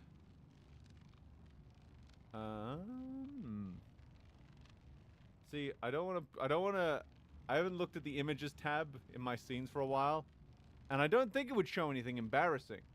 It's just that I haven't touched it, and I don't know how to like turn off the video in the stream to check it. Is there a preview? Can I preview it? Can I preview a scene? No? Okay, fuck it. I'm just gonna drag this on top of the stream and hope that it works. Oh, I have to do it this way? You're making me do it this way? Really? Actually, no. Good. Make me do it the longest way possible. That way we can milk as many hours and days and weeks and all the things out of this.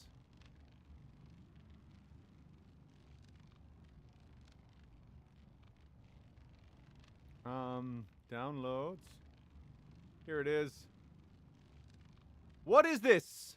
What is this? I want you to really look at this. What the fuck? What the fuck is this? It's just coming from everything. It's like pixie dust coming out of all of his... This is not how regeneration do. Let me get a better regeneration up.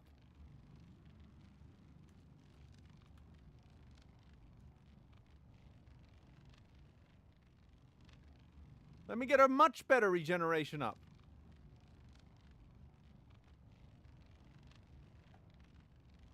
Where is it? Where is it? Is there a better one? Is there a full body one? Can I get a full body? No, I guess it was really quick cuts, wasn't it? Actually, no, this works. Here's how regeneration is meant to do. Yes, we are getting into this level of pedantry. Welcome to the show. I am your host, Mr. Pedantry McPedant the Third. Esquire. Dude. Where is this fucking thing? I guess I could have done image slideshow. That probably would have been better, eh? Let's do image slideshow, actually. Image slideshow. Okay. Now,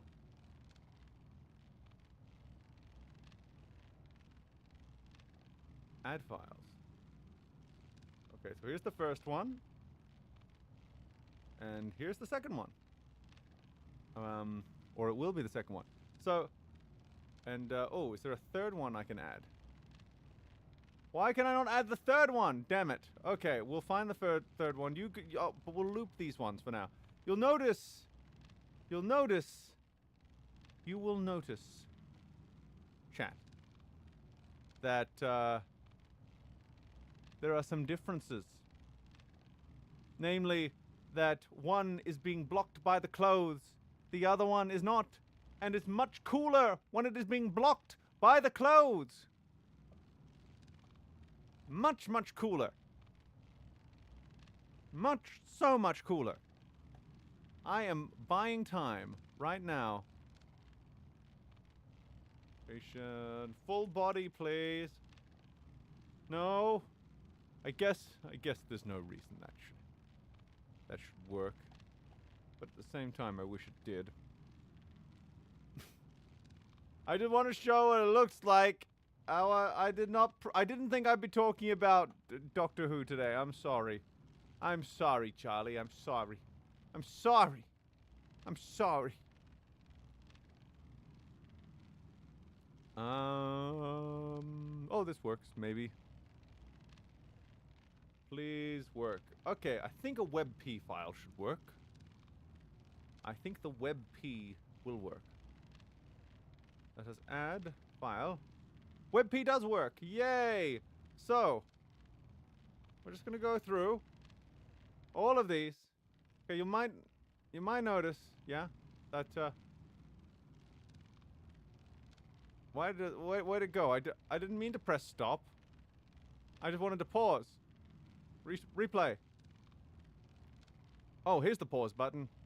So, you know, like, so you see how, like, it goes out from, like, the exposed limbs, the ones that have skin? You notice that? And that's, like, really cool. It's kind of like it's exploding from it. It's escaping. It's leaking.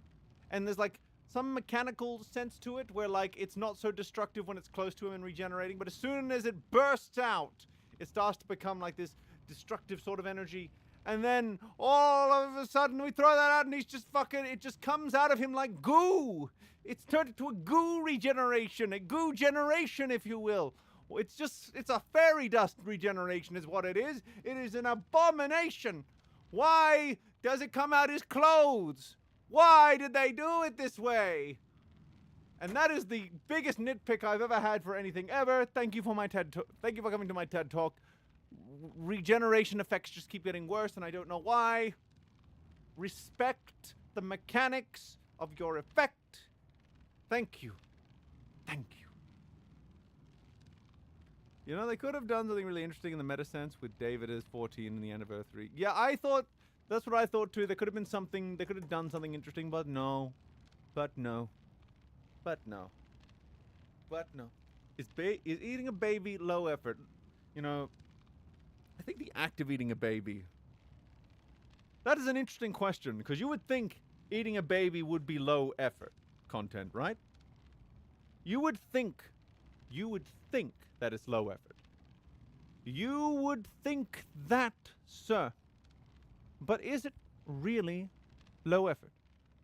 Is eating a baby low effort? Think about it. You gotta get a baby first. Where the fuck are you getting a baby? Are you gonna steal? You're gonna kidnap a baby? You're gonna steal it fresh from the womb, covered in all the womb juice?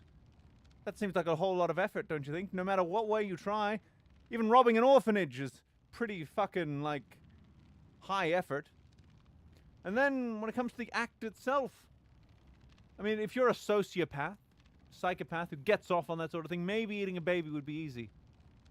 But if you are a good-hearted person who does not have it in their genes to eat a baby, if you have the basic parental genes that make you want to protect the young, the thing with big eyes and big nothing else really, if you want to protect those things, you sir are going to be in a very, very, very not good place. It's not going to be low effort. You're going to have to fight through all of your basic empathetic responses, all of your parental instincts, just to chew through that baby's throat. Think about that the next time you want to eat a baby as content. Think about all the effort you're going to have to go through. Thank you for listening to my TED Talk. By the way, I've almost slipped like 5 times this stream.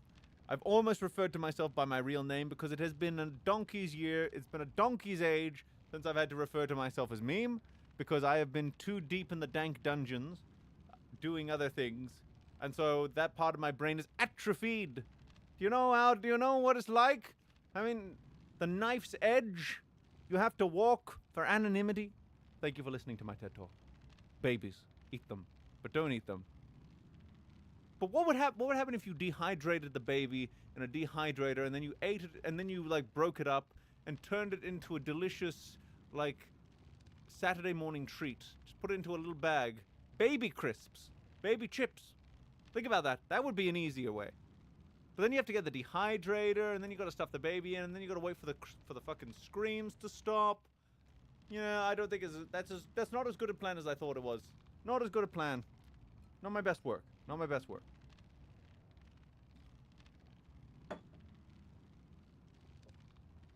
Not my best work.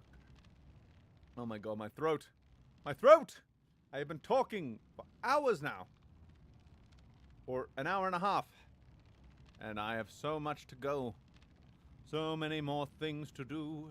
So many places to go. So many times, so many places. Why don't you follow me on this show?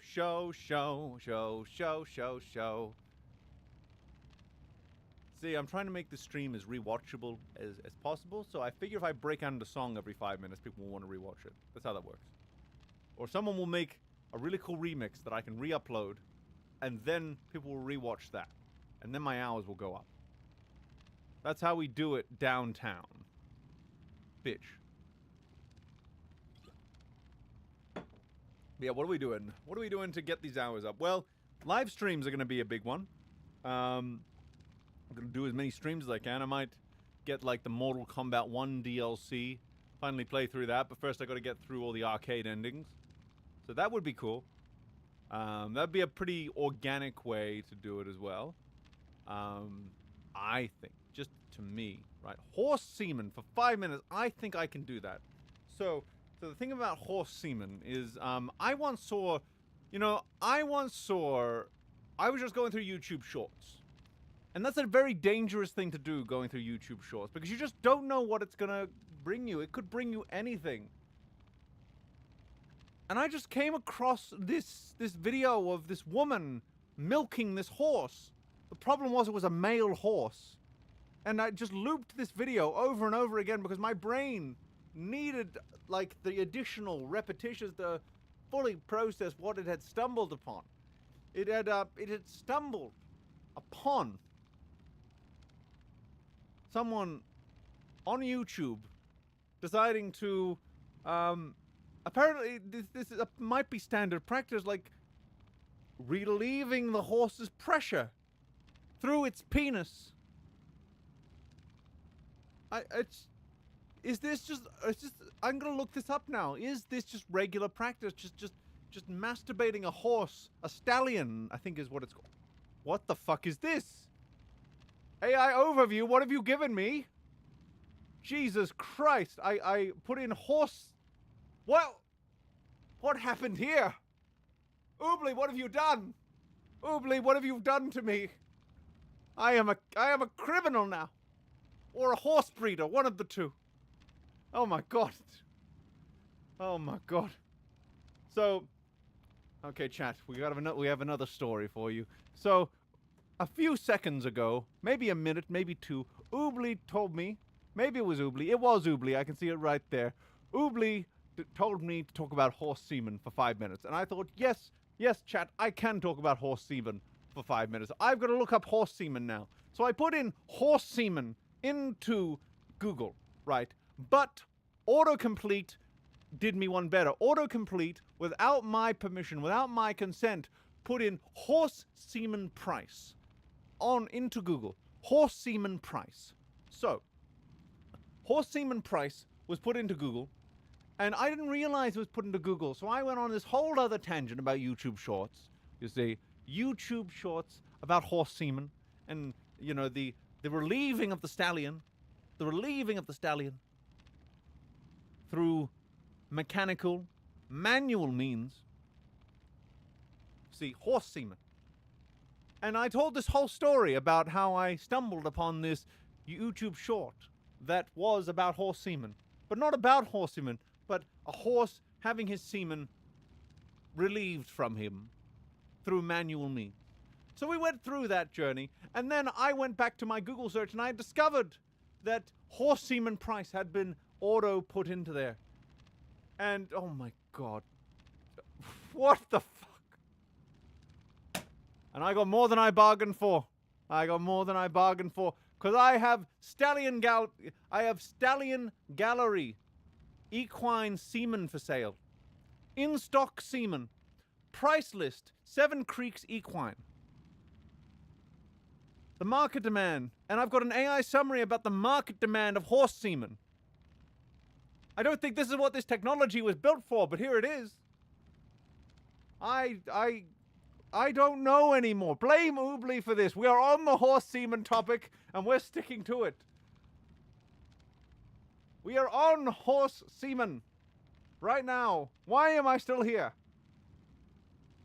And look, the price of horse semen varies significantly, with a single straw from a high-quality, proven stallion costing from a few hundred to over $1,000, while a gallon of semen from a top stallion will be worth millions of dollars. Jeez.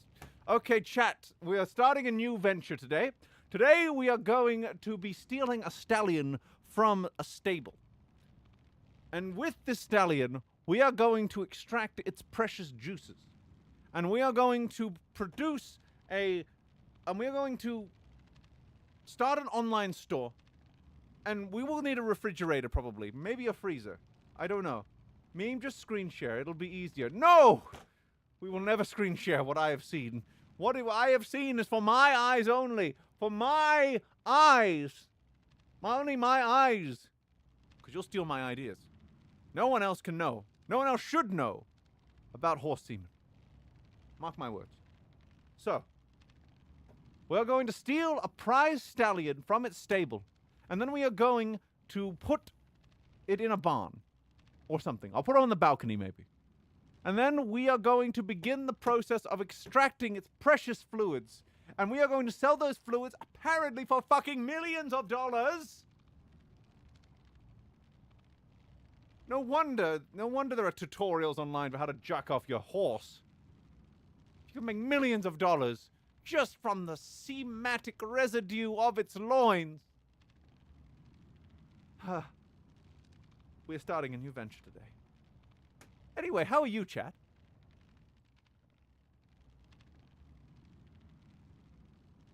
You're damn right I'm gonna milk it personally. Ride till it can't ride no more. Yeehaw!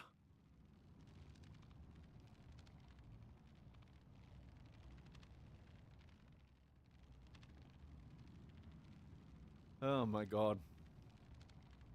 You see, this is your choice of content today. You either get EFAP 350, or you get meme talks about horse semen. The choice is obvious, I think. I demand KOTOR 1 streams for content. You know, you might get your wish. You might just get your wish. We'll do the Baby Eater stream. That would fill things up. And here's the thing. All streams for this run are going to remain public because, you see, I can't be picky about what content is public right now because I need all the hours I can get. One cannot afford to be picky. But I think I have settled on the video idea that I am going to be doing. And we might record that as a stream. My voice is a little bit hoarse right now. I didn't do that on purpose, but it works. I'm going to give you a little preview. Okay? I'm going to give you a little preview. So, there is a show called Star Trek Voyager, and I have very mixed feelings about the show because I really, really like it, and I have a lot of nostalgia for it, but it also fumbles in a lot of areas that I really wish didn't fumble. Only memes incoming? Very public only memes. They have a show called Star Trek Voyager that I really like. And there's a character called 7 of 9 who I also really like. But one of the fumbles of this show was inexplicably this character whom has gone through all this trauma and has been, torn from this hive mind that she has the only existence she's ever known, right? She was assimilated into the Borg Collective. The Borg are a race of cybernetic organisms that essentially just assimilate, and the Cybermen from Doctor Who, they're kind of like the Cybermen from Doctor Who. They kind of just assimilate individuals and turn them into Borg. So this person, this 7 of 9 person, born Annika Hansen, was assimilated at age 6, and she was rescued from the Borg at age 24. So the Borg are basically all she's known throughout her entire life. And so she's got this huge journey going on where she's, got to fucking, just come back in touch with her humanity, and she's kind of got the emotional maturity of a very repressed child because, again, she never got to go through proper puberty. She never got to, grow up as a human. So all she knows is cold logic and like these emerging sort of human feelings. So it's just a very well-rounded character. Arguably took up even almost too much screen time, but not too many complaints there as far as like her taking up screen time. It's just that a lot of characters were not well developed to begin with, and suddenly this new character is taking up the spotlight. So that's fine. That one is fine. The big problem, however, is that and it's pretty, and some might say it's two big problems. The problem is she dresses like this. Or some variation of this. And this has been the great, why does she dress like this? Why did they and the thing is, she didn't choose to dress like this. They put her in these clothes. The Voyager crew put her in these clothes. The Doctor specifically put her in these clothes.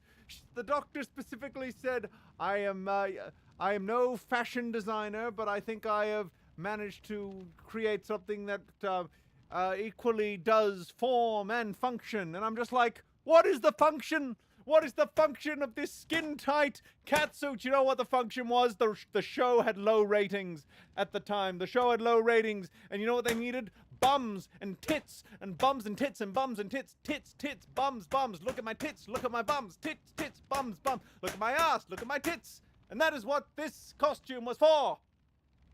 But in universe, why did they put her in the titty bum costume?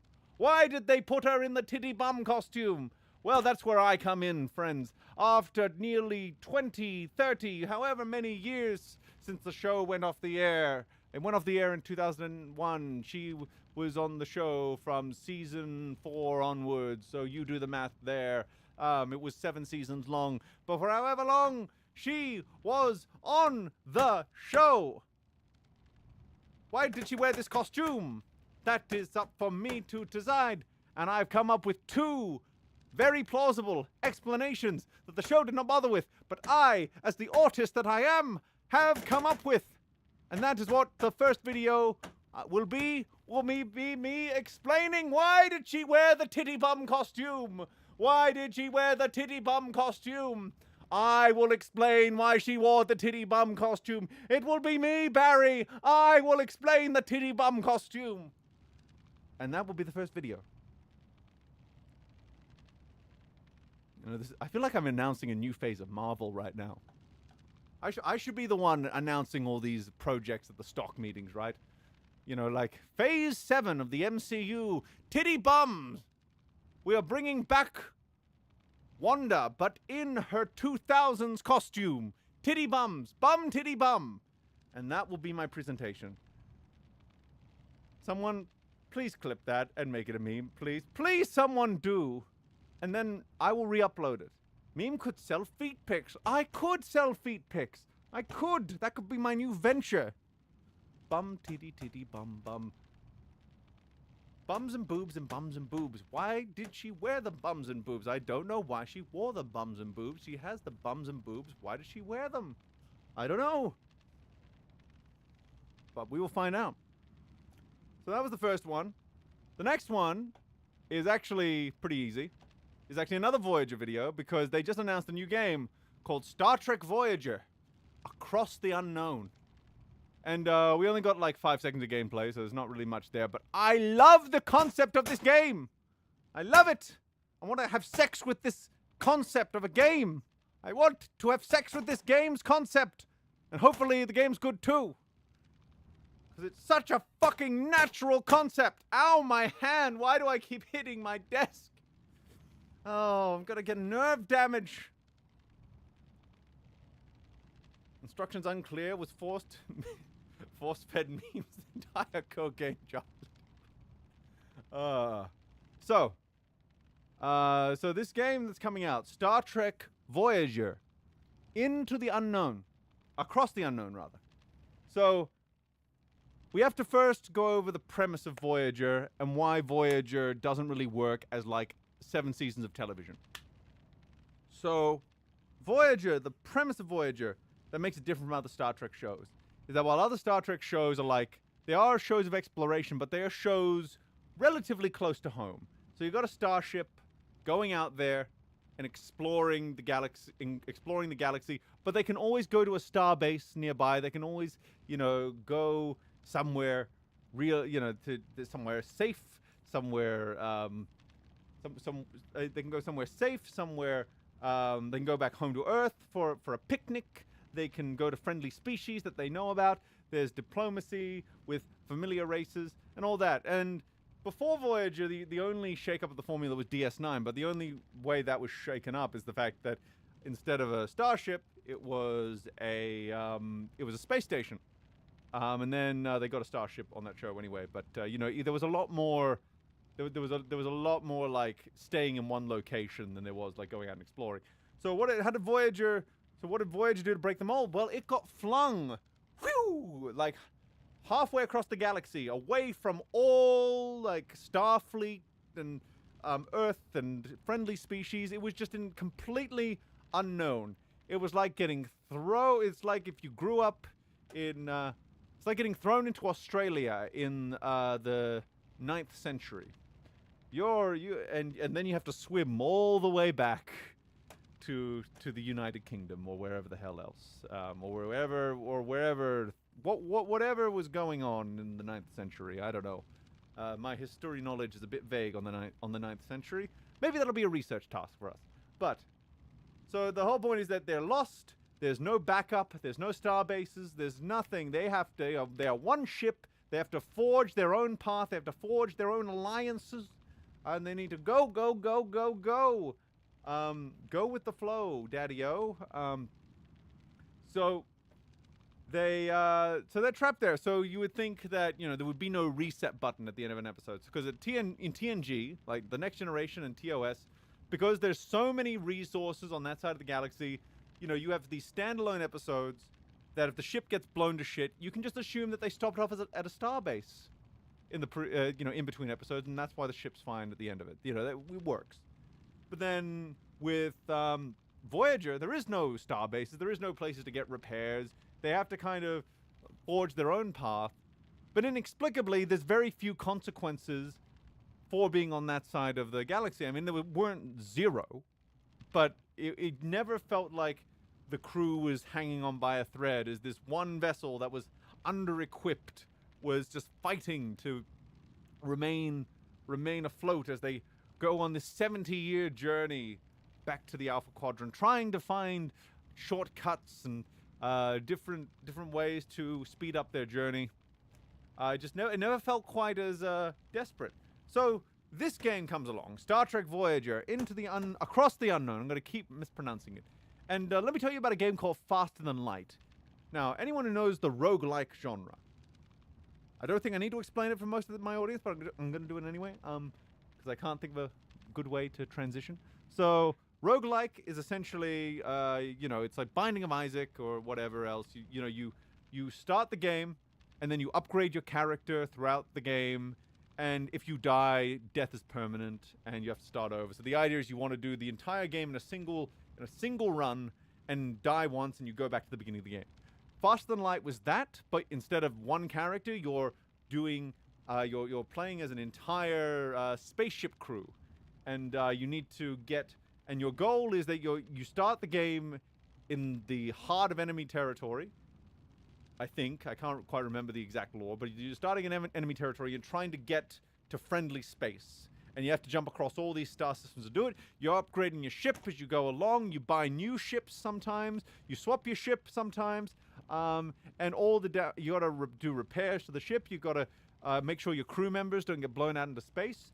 So it's a roguelike where you're operating a starship and you're running a crew, and you got to get to your destination. So Star Trek Voyager Across the Unknown is Faster Than Light, FTL, Faster Than Light, but with Star Trek, with the Voyager ship, and with a higher budget. And I'm just like, that is the most perfect concept for a Voyager game I've ever heard. Like, you were disappointed with the show, nerd. You were fucking disappointed. Here, do your own Voyager. Do your own Star Trek Voyager. See how far you get, bitch. And so that is the premise of Star Trek Voyager Across the Unknown, and I'm quite excited for it because I want to have sex with its concept because it's so perfect. Maybe the game will be absolute dog shit. I don't know, but the concept, I want to French kiss the person who came up with that concept because they have their finger on the pulse of life, of my loins. They know how to get into my loins. And I feel violated. I feel deeply violated by the fact they know how to get into my loins. But at the same time, I'm kind of intrigued, you know. I'm kind of intrigued by the fact that they know how to get into my loins. And I'm open-minded. I think if they put in two fingers, they will be fine. They will be fine. And we will go off. We will have lots of babies. And I will have babies with the concept of this game. What am I saying at this point? I wish I knew. Words come out of my mouth. I say that my vocal cords produce the sound. My mouth turns that sound into words, but I don't know what I'm saying. The brain was cut off from this equation a while ago. I just know that people keep jumping in and out of the stream. They probably hear me say the word foreskin. They jump out of the stream. Then they come back in when they're feeling a bit more brave. And don't worry, we'll use the loop. We'll use the whole fist this time. We're going to wear gloves, but we're going to take it slow. We'll reach around. And we're going to make sure that we all have a nice, consensual time. How did I get here? Who knows? Who knows, chat? Who knows? How are you? How are you, chat? How are you, darling?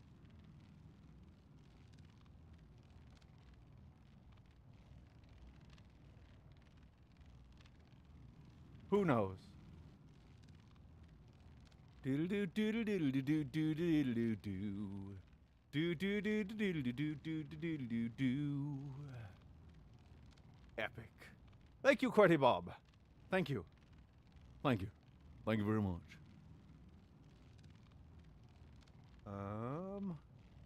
I have now a third concept. I have now a third script that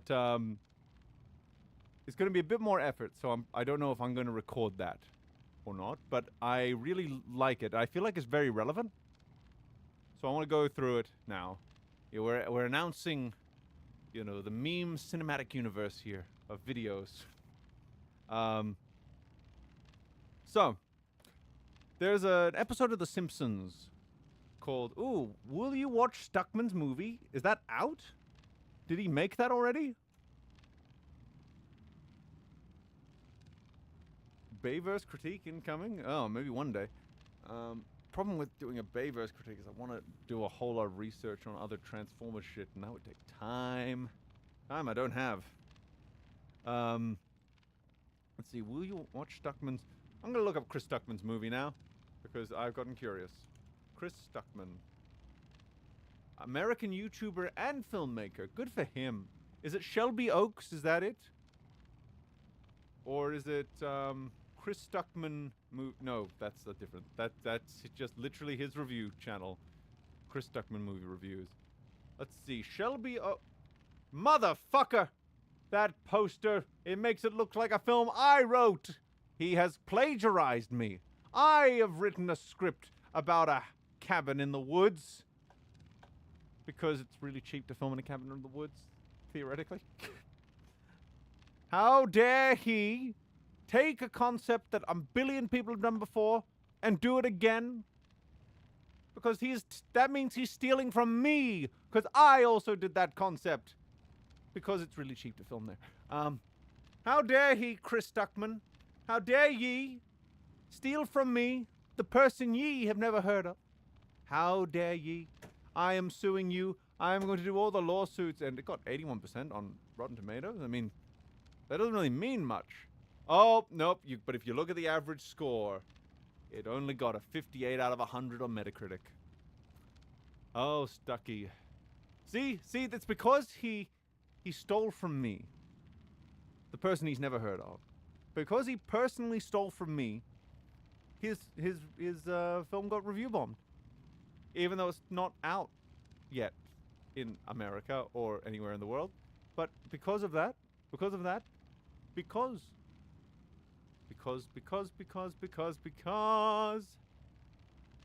the wonderful things he does.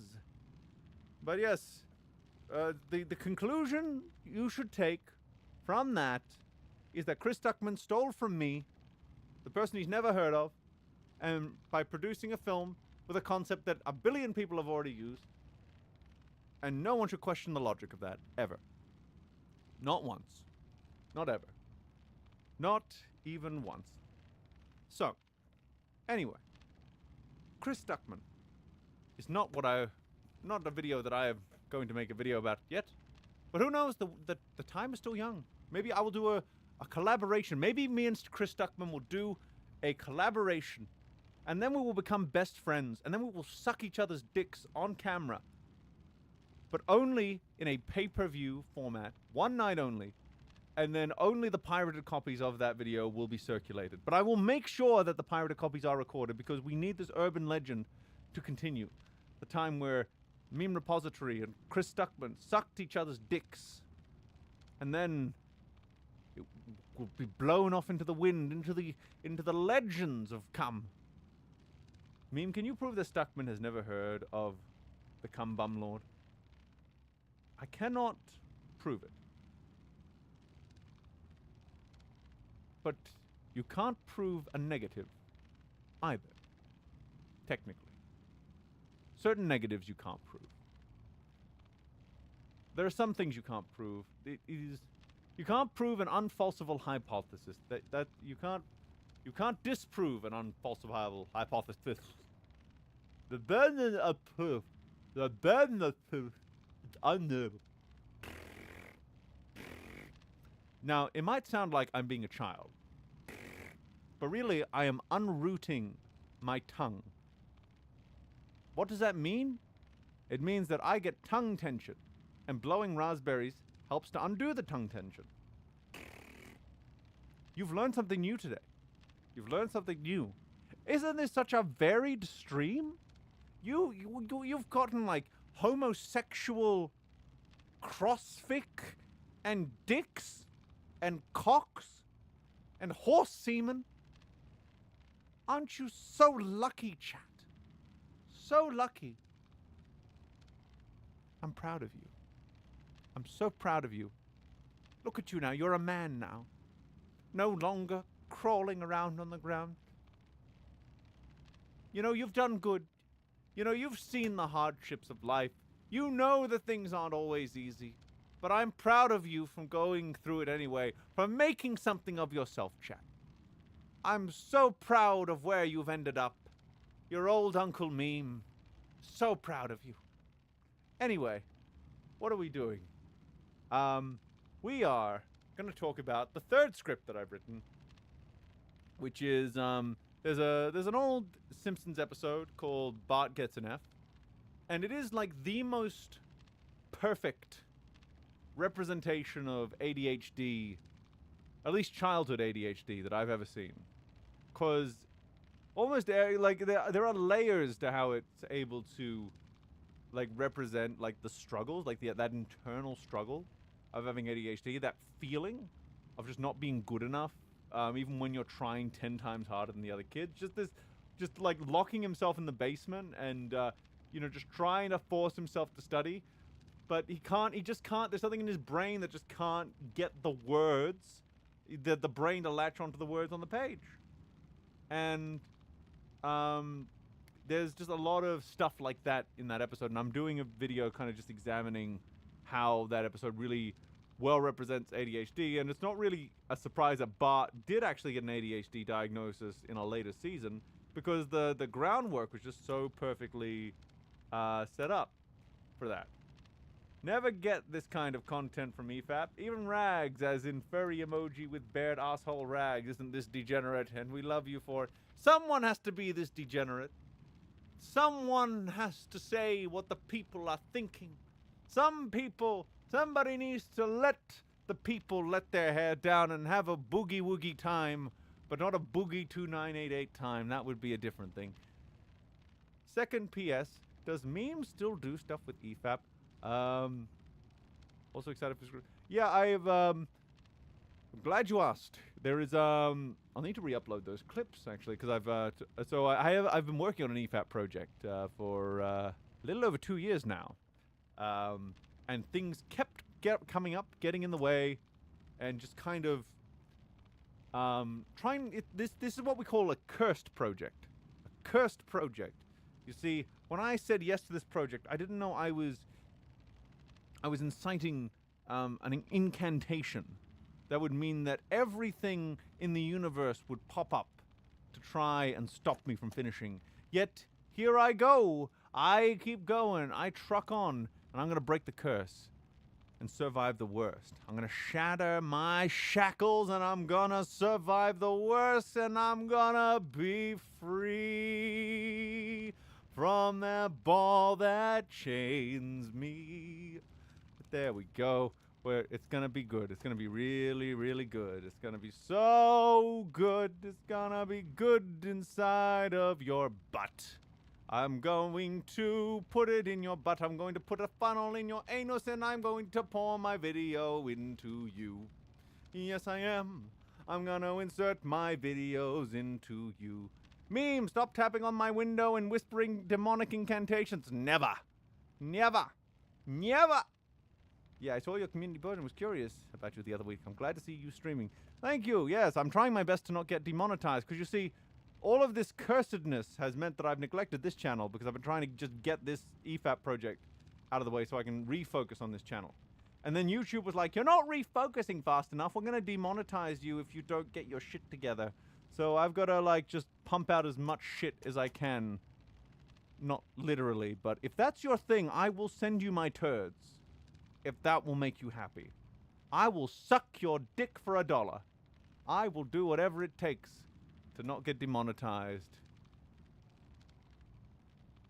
Come on, Captain. You can wear your shoes. Let's get the lyrics for that up. I feel like this is the time.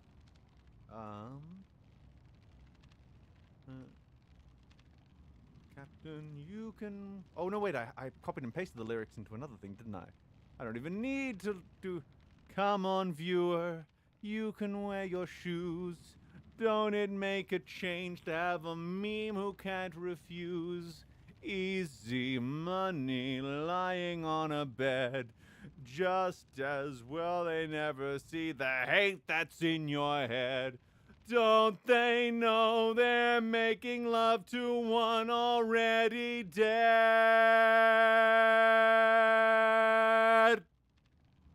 There we go. That's about as good as I can do with my voice currently being shredded from 2 hours now of pure nonsense talk, pure, desperate, nothing talk. But I will whisper sweet nothings into your ear hole. I will lick the canal of your cochlear bone, which is the bone inside your ear.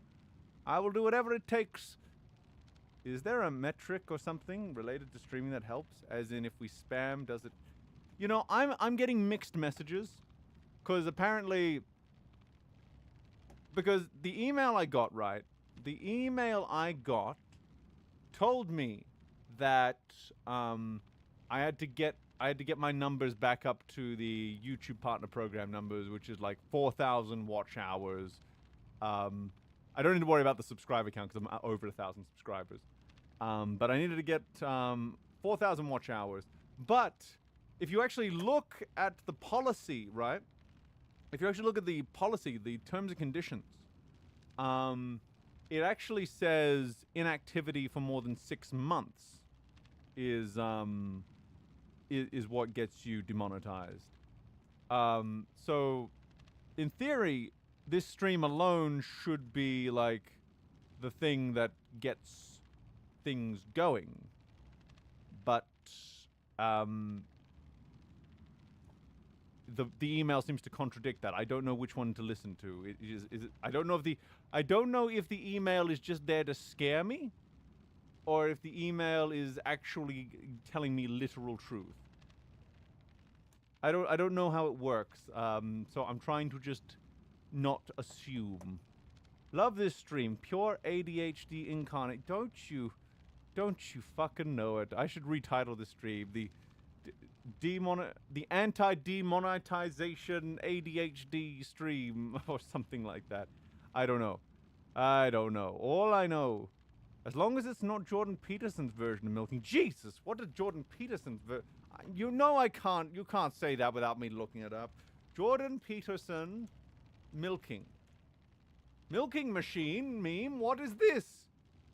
Out of the loop? Yeah, I'm out of the loop. r/out of the loop. Answer. This is going to be very not safe for work. It's basically impossible to talk about without that. I'm putting the not safe for work stuff behind a spoiler tag. You know it's good when a Redditor is hiding something not safe for work behind a spoiler tag. Let's find out. Someone took a screenshot, a short video sample rather, from a fetish porn involving penis milking machines and spun it into some weird CCP is dealing with its population problems by imprisoning men and extracting their sperm conspiracy. Jordan Peterson took it as fact and retweeted it with commentary about how horrible CCP is. So now people are making fun of him for unintentionally retweeting literal porn. And thinking it was some sort of point about politics.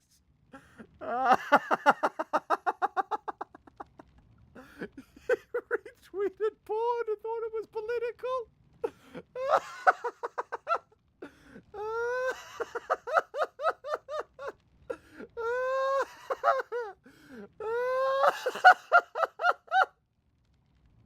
God damn it. Oh, it was. Oh, God. It's literally a dungeon in the UK. Oh, my God. Oh, my Lord. Oh, my God. And the thing is, the CCP could actually use that as they could turn that back around and use that as propaganda. Look at this ridiculous Canadian. Look at this Westerner. Look at this Westerner retweeting porn as some political statement. You would never find that in our good Chinese neighborhoods. No, sir.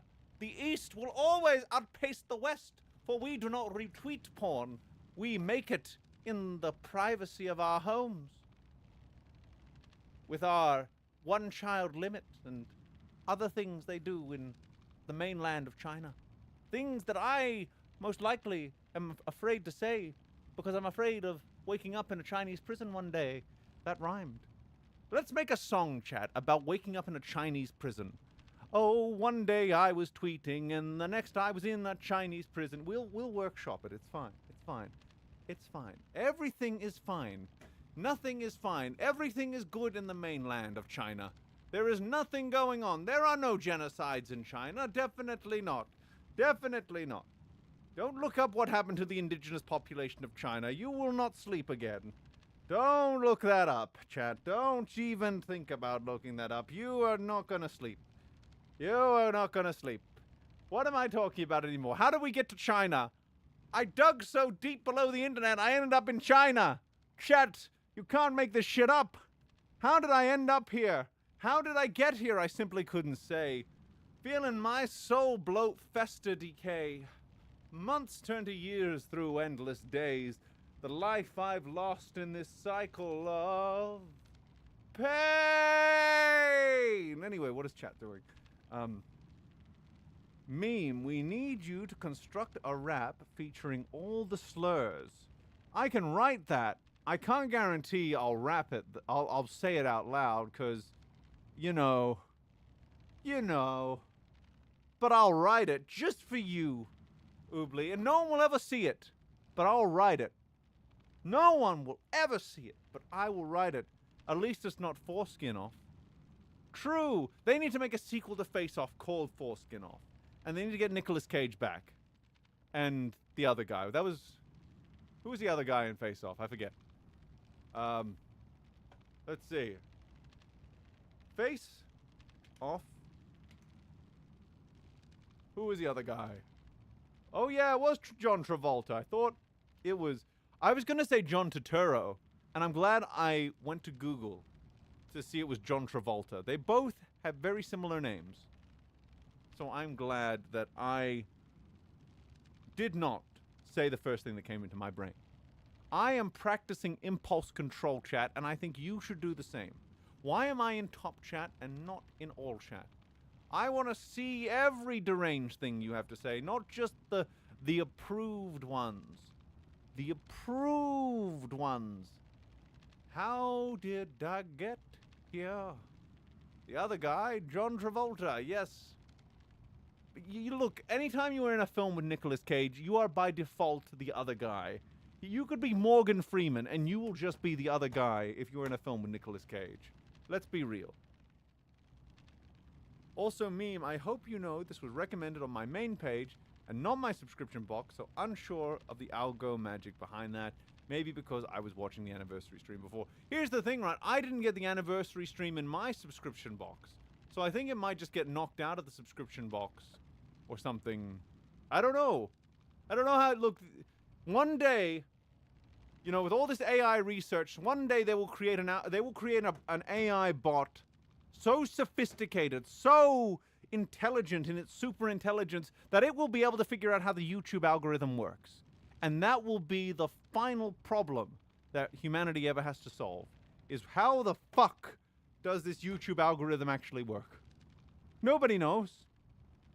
No man, no woman, no in-between man, no outside the spectrum man, no robot man, no animal man, no Batman, no Superman. No one on this planet, or in the galaxy, or in the multiverse knows how the algorithm works.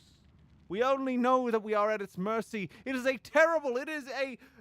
wrathful God. But sometimes, like the gamblers who always go back to the casino, like the wife who always returns to the husband that is occasionally nice, or the husband who occasionally returns to the wife who is occasionally nice, we go back because we get inconsistent rewards. We get Skinner boxed into the algorithm. We need the algorithm. The algorithm is daddy, and we're bending over. Sir. TFR, the foreskin repository. You're goddamn right. Goddamn right. Goddamn right. I'm mulling. I am mulling right now. Mulling over. Because I was about to give you a very graphic description of my foreskin, and then I decided, is that a bridge too far? Should I tell the world what my foreskin looks like? And I decided, no, not today. That is for like the 10,000 subscriber special. You will get a graphic description of my foreskin in that video. And it will be beautiful. It will make you cry. It will make you feel things you never knew. You will spawn whole new emotions. In fact, we discovered a new emotion, didn't we, at one point? At one point, we discovered a new emotion. I remember, I saw an article. Scientists discover new emotion. We're going to do that now, chat. Scientists discover new emotion. Let's see. No, scientists haven't discovered an entirely new emotion, but rather provided evidence that emotions, like mixed emotions or bittersweet feelings, are distinct and real. Well, I'm glad we have that, at least. I mean, that's the AI overview, so I have no idea if that's accurate. I mean, it tried to tell me... I looked up this morning, Jurassic World Evolution 3, does it have 2 Spinosauruses? Do they have like both the?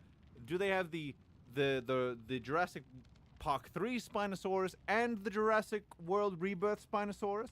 And it told me with confidence, yes. And then I looked at the sources, and all it was going off of was that one YouTuber said, oh yeah, the Spinosaurus can swim now. Here is a swimming Spinosaurus. And from the phrase, it's a swimming Spinosaurus, it took it to mean, oh, that must mean there is a separate swimming Spinosaurus in Jurassic World Evolution 3. And as it turns out, there was not. Or at least, we don't know if there is. There could be like a subspecies. It could be part of like the, it could be like a skin. But we don't know, do we? I feel like it's too different from the core Spinosaurus to be a skin, though, you know? It needs to be like at least a modified, it needs to be like a modified thing with its own animations and everything. But they could always swim. But could they swim in the Jurassic World Evolution games? That's kind of the thing there. Could they swim in the Jurassic World Evolution games? That's the real contention. Lol, TFA Part 1 is on my homepage because Mauler is streaming. If only this was the fabled Mauler project.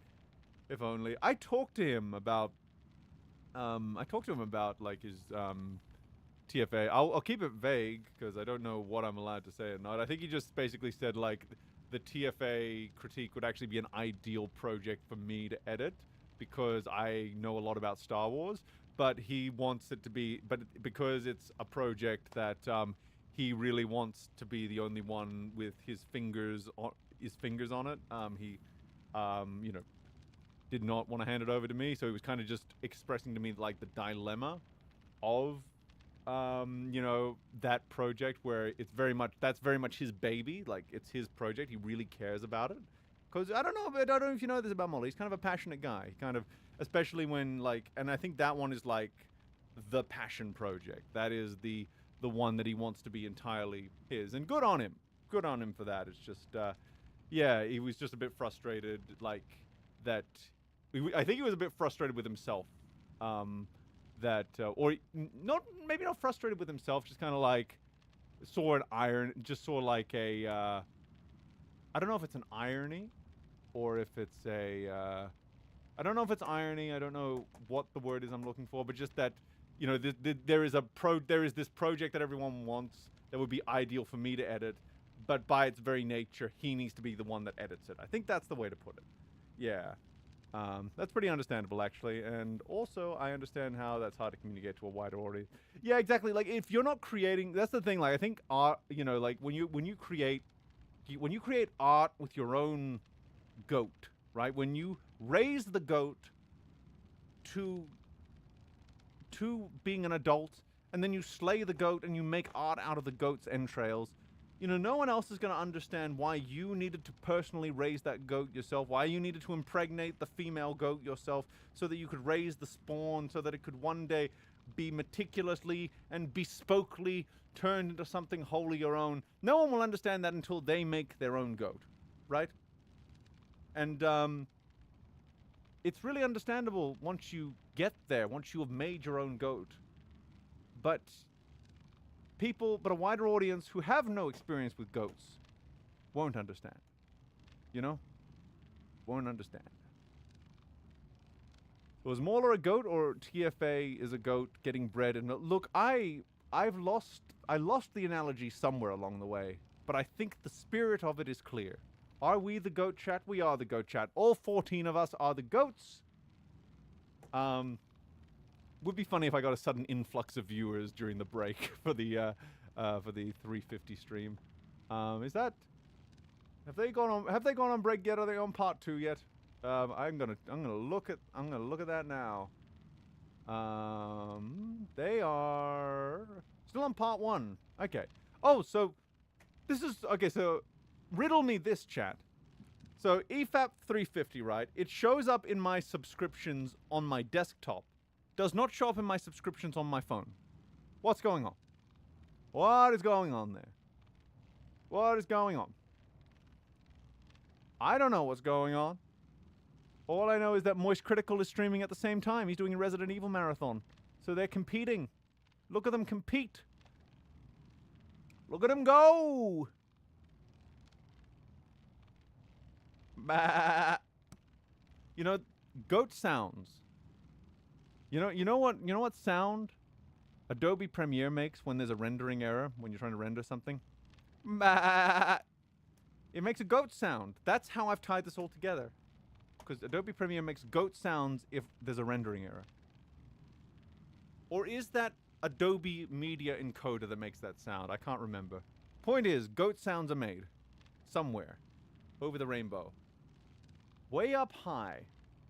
Somewhere. Ugh. Anyway. Well, aren't they doing Batwoman in between? True, they are doing they would do Batwoman in between. I wanted to get this project up so they could do those ones in between, but that didn't fucking happen. Yeah, that was,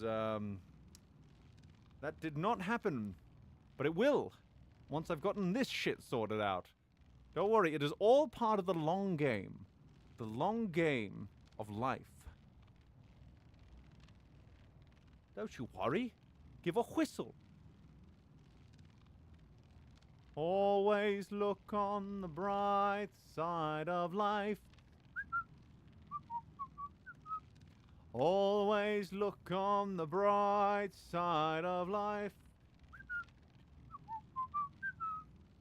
I forget the other lyrics. I'm sorry. I was going to look them up, but then I was like, can I be arsed? Maybe if there is demand in the chat for me to do the whole song, I'll do the whole song. Long, did you say? Yes, we're going to see if we can outdo. Could you imagine that? I go on longer than EFAP 350? That sounds like me. What is your favorite project you've worked on, Meme? To be honest, this current one I'm working on is kind of my favorite at the moment. If I can get it out. But before that, I think Snyder Cut might actually be my favorite before that, just because I feel like that one is just so refined. I think any project where I get to do a song is going to be my favorite by default, because I love doing songs. Meme, what's the best DC animated and why is it Under the Red Hood? I think I've put Superman vs. the Elite as my favorite one, but I haven't compared the writing for versus the Elite with Under the Red Hood. They're both excellent. So I would just need to see which one holds up to scrutiny better. The thing with Superman vs. the Elite is that I am consistently impressed with that film every time I watch it, because every time I'm shitting my pants thinking, oh, it's not going to be as good as I remember, and then it turns out, nope, it's as good. There's a couple of tisms here and there, but you know, it's like the things I thought I was going to criticize actually either have explicit like explanations for them, or at least implicit things that are in like the show don't tell category. When life seems jolly rotten, there's something you've forgotten, and that's to laugh and smile and dance and sing. Like a train. That was a conditioned response. That was a conditioned response. I'm like a trained animal.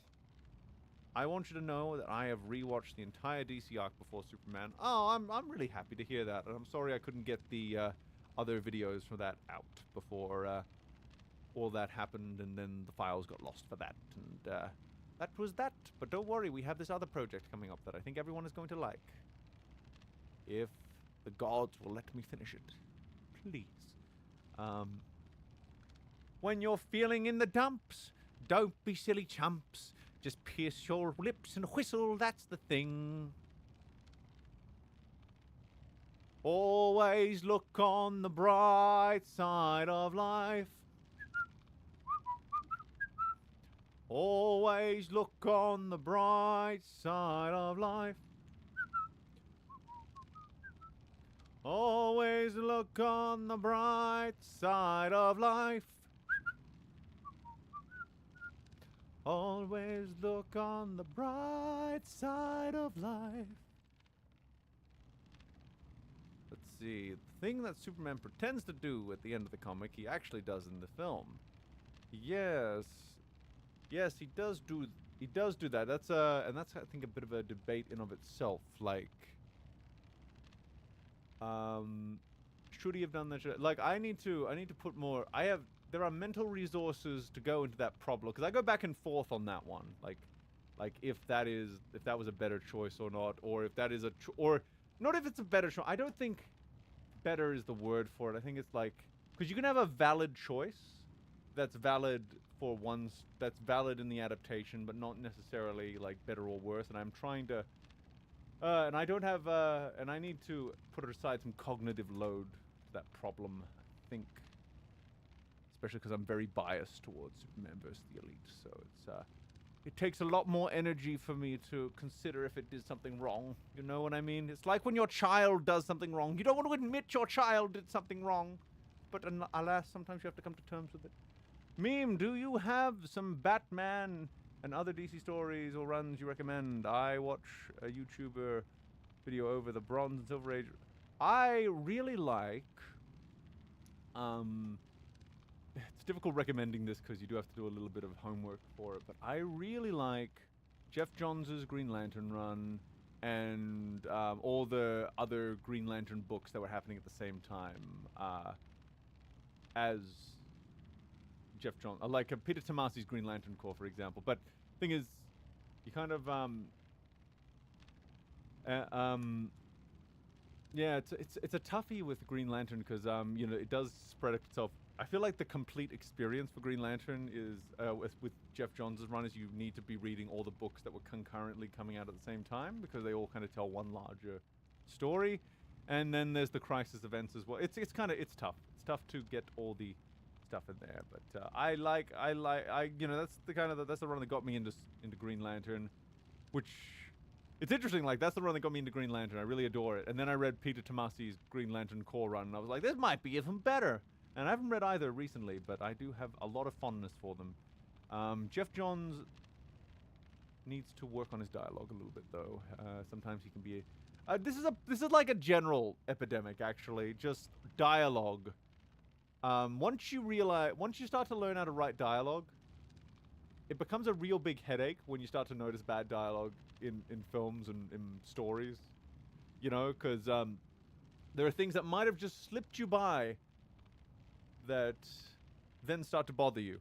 And then you kind of go a little bit further along the IQ bell curve. I love the IQ bell curve meme, by the way. I think it's such a good tool to kind of describe the nuances of intelligence and intelligence versus wisdom and all of that. But we'll get onto that at some point, I'm sure. But I've always been interested in GL and liked him in the animated shows and things I was exposed to as a kid. Definitely check it out. Yeah, that was because I grew up with Jon Stewart, right? And it was Jeff Johns' Green Lantern run, I think, that converted me to a Hal Jordan stan while still loving Jon Stewart at the same time. I think what I recognize is that Hal Jordan has all the stories while Jon Stewart is just really, really cool. If that makes... I don't know if that makes sense or not. Just like, yeah, Jon Stewart is just really, really cool, and Hal Jordan has all the stories. And also Hal Jordan's cool as well. Like, they're both cool. There's enough room in this world for Hal Jordan and Jon Stewart and Guy Gardner and Kyle Rayner and Simon Baz and Jessica Cruz and however many fucking other Green Lanterns there are. I lost count. There's enough room in this world for them all. It's just really hard to squeeze them all into adaptations because there's so many. So many out there. So many rooms in this world. Apparently Jessica Cruz is a controversial one. I haven't actually read any Jessica Cruz stories, so... I know the last time I mentioned her on chat, the chat rebelled. It was like, fucking Jessica Cruz! I'm just like, Jesus, this is a very contentious character I'm detecting from the heat emanating from the chat. Oh my goodness. I mean, everyone... Here's the thing, yeah, this has been talked about before. It's worth repeating. Joss Whedon's writing works because Joss Whedon understands why the dialogue is written in the way that it is, if that makes sense. Joss Whedon writes his dialogue in that way because he knows how to write his dialogue in that way well, because he knows how to get it to fit characters. And when it doesn't fit characters, he doesn't write it in that way. It's just the most memorable dialogue is written in that way. So people think that that dialogue is what everyone wants, and suddenly all characters start sounding the same, and I want to kill myself. Not really, though. Only in a video game. In a Lego video game. Did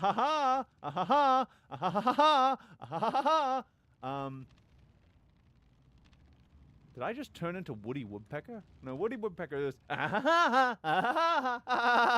See, there's a difference. There is a difference. I would have gone up into my head voice for that, but my voice is feeling a little bit worn. I might need to get out my nebulizer soon. Chat, I have a tool. I have a tool for my voice called a nebulizer. And it vaporizes a saline solution, right? And it automatically hydrates and injects moisture into my vocal folds so that they're not all worn out, and it helps me to avoid vocal damage. It's really cool. Well, it's official. Meme is broken. Yes, meme is broken. Meme has always been broken, but that's beside the point. Do you think Earth is more the center of the Marvel and... It's I love that question because DC has a canonical answer for that, and that is Earth is the center of the multiverse. Which I think they introduced that concept because they kind of realized that all the planets in the DC universe are a lot less diverse than on Earth, and so many different events kind of center around the Earth, so there had to be some explanation for that. Yeah, I think that's send Fringy. Fringy is I don't think he is nearby. I know which state Fringy lives in. I'm not going to tell you monkeys though, because I don't know if he has said which state he's in, and I'm not going to reveal information about Fringy. You know, we Aussie bros, we stick together. I haven't actually spoken to Fringy in a while, but that's just because I haven't spoken to many people in a while. But, you know, I have the kind of friendships where I cannot talk to someone for 5 years, and then I can pick up like nothing happened. Because that's just the way I roll. For example, on this stream, I haven't streamed in a while, yet here we are having the exact same banter we've always had. Anyway, the point is I'm not going to give you Fringy's home address, Sirisis. I know you weren't asking for it, but I know in your heart you were. You were trying to bait me. You were trying to masturbate me into revealing precious details about the fellow person of the color. Because he's green and I'm purple, so we are of the color. Don't put that out of context. Yo. Australian Texas. Oh, boy.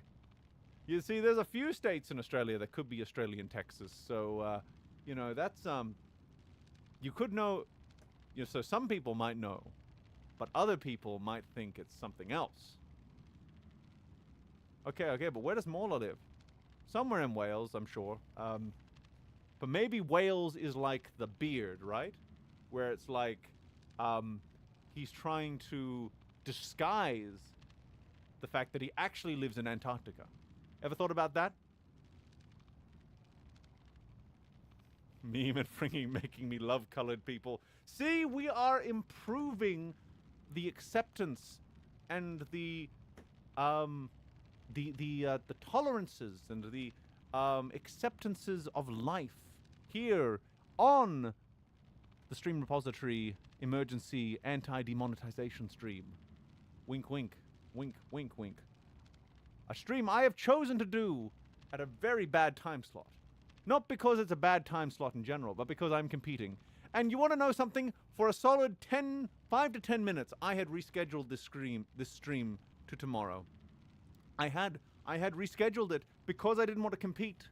I did not want to be a contender, Charlie. Then I realized, fuck, I agreed to do dance therapy tomorrow. Because you see, my music therapist told me, oh yeah, this person is trying to convert from being just a dancer into a dance therapist, but she needs like students to practice on. And so I have a bunch of free dance therapy things that you can try out. And it's like, hell yeah, I'm going to do some free dance therapy. I'm going to move my body and make it feel all nice. And whatever other benefits of dance therapy there are. I think there's quite a few, both psychological and physical. I'll do that. Sure. And then all this bullshit happens, and it's like, oh, no, I can't reschedule it now. And I'm not waiting a whole extra day to stream, so I guess I'm streaming now. No. And that's how we did.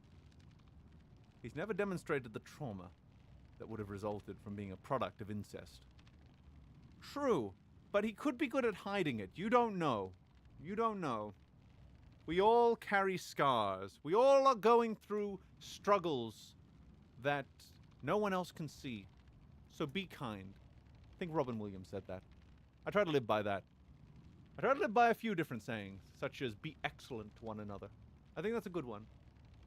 You know, and if everybody could love each other, the world would be a better place.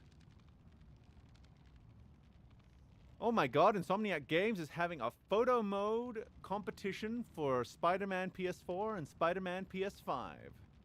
But not Spider-Man 2 for PS5? Weird.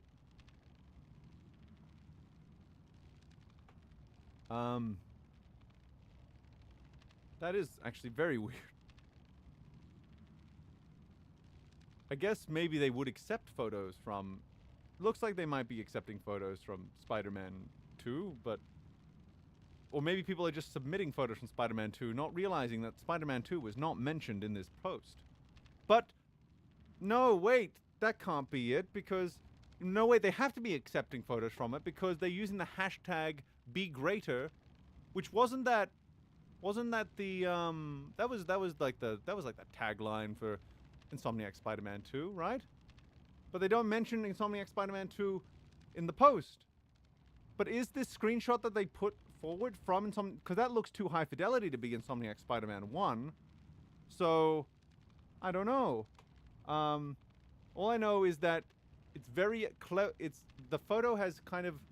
So Peter's kind of hiding his index fingers behind the camera in this shot, which for a second made me think it was AI generated, because AI sometimes struggles with fingers. Doesn't struggle with fingers anymore, or at least doesn't do it to the same extent. The worst I've seen recently is just that sometimes I'll have 4 fingers, sometimes I'll have 5. But they'll always have an appropriate number of fingers.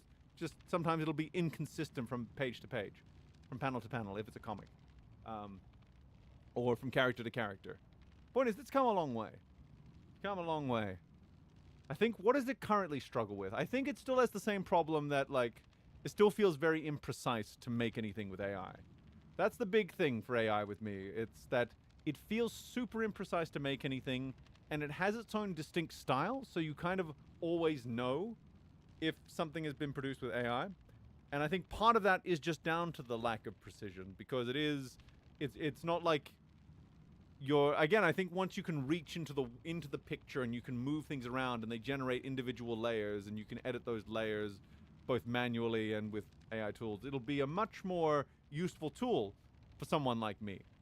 Until that day, I'm sticking with Photoshop with maybe the occasional generation here and there to fill in a gap. But yeah, that's my update on the AI wars, is that a lot of the same problem, it's improved a lot, but a lot of my issues are still there. So there we go. My mistake. I confused the redneck country island with Texas instead of Alabama. Alabama. I am from Alabama. Thank you, AI is nostalgic. Good AI. You see, we're entering this... Isn't that... this is... I think I should have seen this coming. Is that we are now nostalgic. We are now nostalgic for the jank. For the jankiness. It's kind of like how CGI was poo-pooed. And now that we have AI... People are now nostalgic for the janky CGI. Because you could tell it was made by a human. And before we had meanwhile, when CGI was new, it was like, I prefer the practical effects because you can tell the brush, you could tell how it was made by human hands. And it's always like that same sort of argument of like, I can tell how it was made, therefore I like it better. And it's like, not an invalid preference for sure. Don't know how useful it is for conversation. In terms of like assessing the tool's legitimacy as like a tool, but you know, I think it's perfectly valid to have the preference. I understand, you know, someone wanting to. I can understand people getting excited over those new Charlie Brown cartoons because they could tell it was all hand drawn because they could see the individual line marks. That's pretty good. I don't know what larger point I'm trying to make here. I'm kind of just, I'm just going stream of consciousness at this point because. Maybe I can make a bunch of shorts out of it. I don't know. We need content like tomorrow, and we're gonna make all the content right now. We are gonna make all the content right now, and you're gonna like it. You're gonna like it, chat. I'm gonna bend you over, and you're gonna like it good. Actually, chat, if you do want to help me, something you can help me with, actually, is if ever you wanna just send me some time codes from these streams for stuff that could make for good clips. I am more than I'll rim you. I will put my tongue on your butthole and I will rim you if you send me time codes for good clips from this stream and save me a bit of time. You know? I will put my tongue down there. That's a meme promise. That's a meme promise. That is a promise from the Lord Meme. Is brilliant. We've got like 200 shorts in this stream alone. So true. The tits song needs to be clipped. The tits song does need to be clipped. Someone get rainbow soap. Someone get rainbow soap to make a song out, like to put backing towards the tits song. Will you let us return the favor? Of course. Of course. Why would I ever deny you the opportunity to lick my ass? I would never deny you that. I love you guys too much to deny you that. Mr. Fantastic Foreskin, that is also another one. True. True. But I gotta like put like really clickbaity sort of titles to them. So like Mr. Fantastic what? With like 3 explanation points and 3 question marks. And people are like, whoa, what is he talking about? And then maybe I have a thumbnail that is like vaguely sexual, but it's with Mr. Fantastic. And it's got like his foreskin. What happens if I type in Mr. Fantastic Foreskin into the, into... What? No! It can't be! I need a source on this. I need a source. I need a source. Someone on Reddit said that Reed Richards is canonically circumcised. Just not in the way you think. Wait, what? Wait, what? No, that's not what I thought it was. Just not in the way I think. But the way I think is... Someone tell me. I need to know. I need to know. I need to know.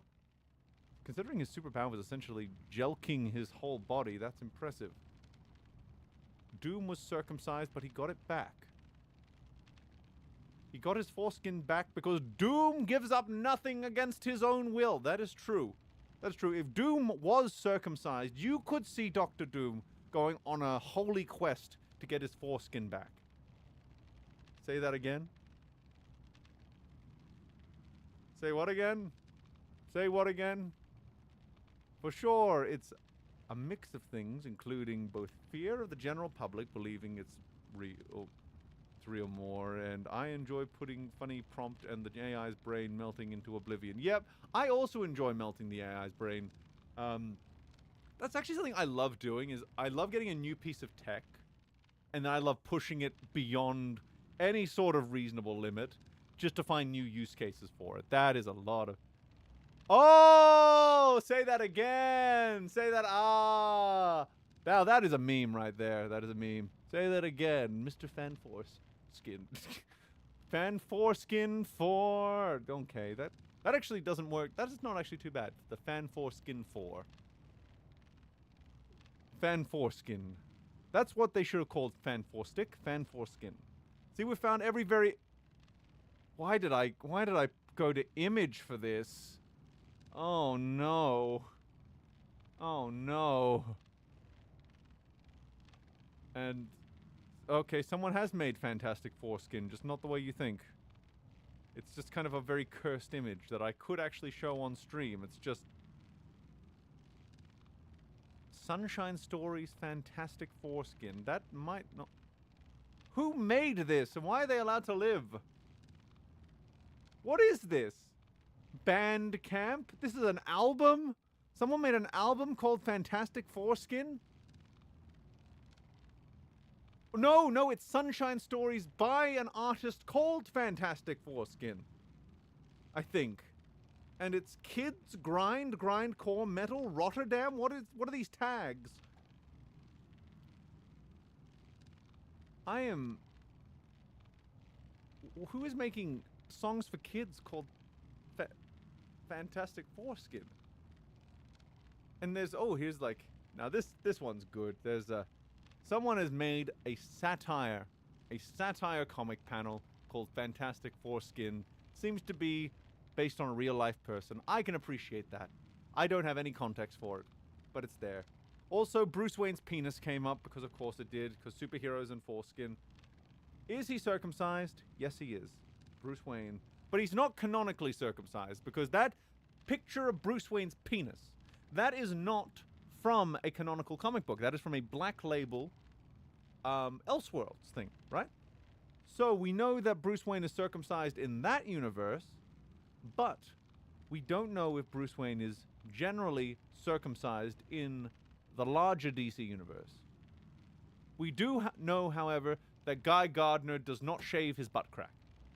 And that Batman would really prefer if he shaved his butt crack. Why am I looking at fucking diagrams of different levels of circumcision? Why does this come up in all the searches? Why did someone zoom in on Magneto's balls? Why? Why? Why? Why? Meme's brain is already broken. Yes, it is. Say that again. Fantastic foreskin. You know what, you know, they really need to, address the fact that, Hawk Girl assassinated a foreign leader in a foreign land. That probably needs to be addressed. Probably does need to be. Because the thing is, that is not an invalid character choice. It's just that it's a character choice that needs to have consequences, right? It needs to be like, Hawk Girl, you can't just go around assassinating foreign leaders, even if they are dictators. You know, there is due process. And you can't just go AWOL like this. You know, if you were making a Justice League film in this universe, you could probably actually use that as, like, an example of, like, this is why we need a better team than the Justice Gang. This is why we need a better team. What? I absent-mindedly clicked on an article from Vice called The Definitive Guide to Superhero Dicks. I'm not proud of it. All I know is that someone wrote it in 2018. And it seems to be in response to Batman's dong coming out. As we've established, it's cut and it's canon. Superman.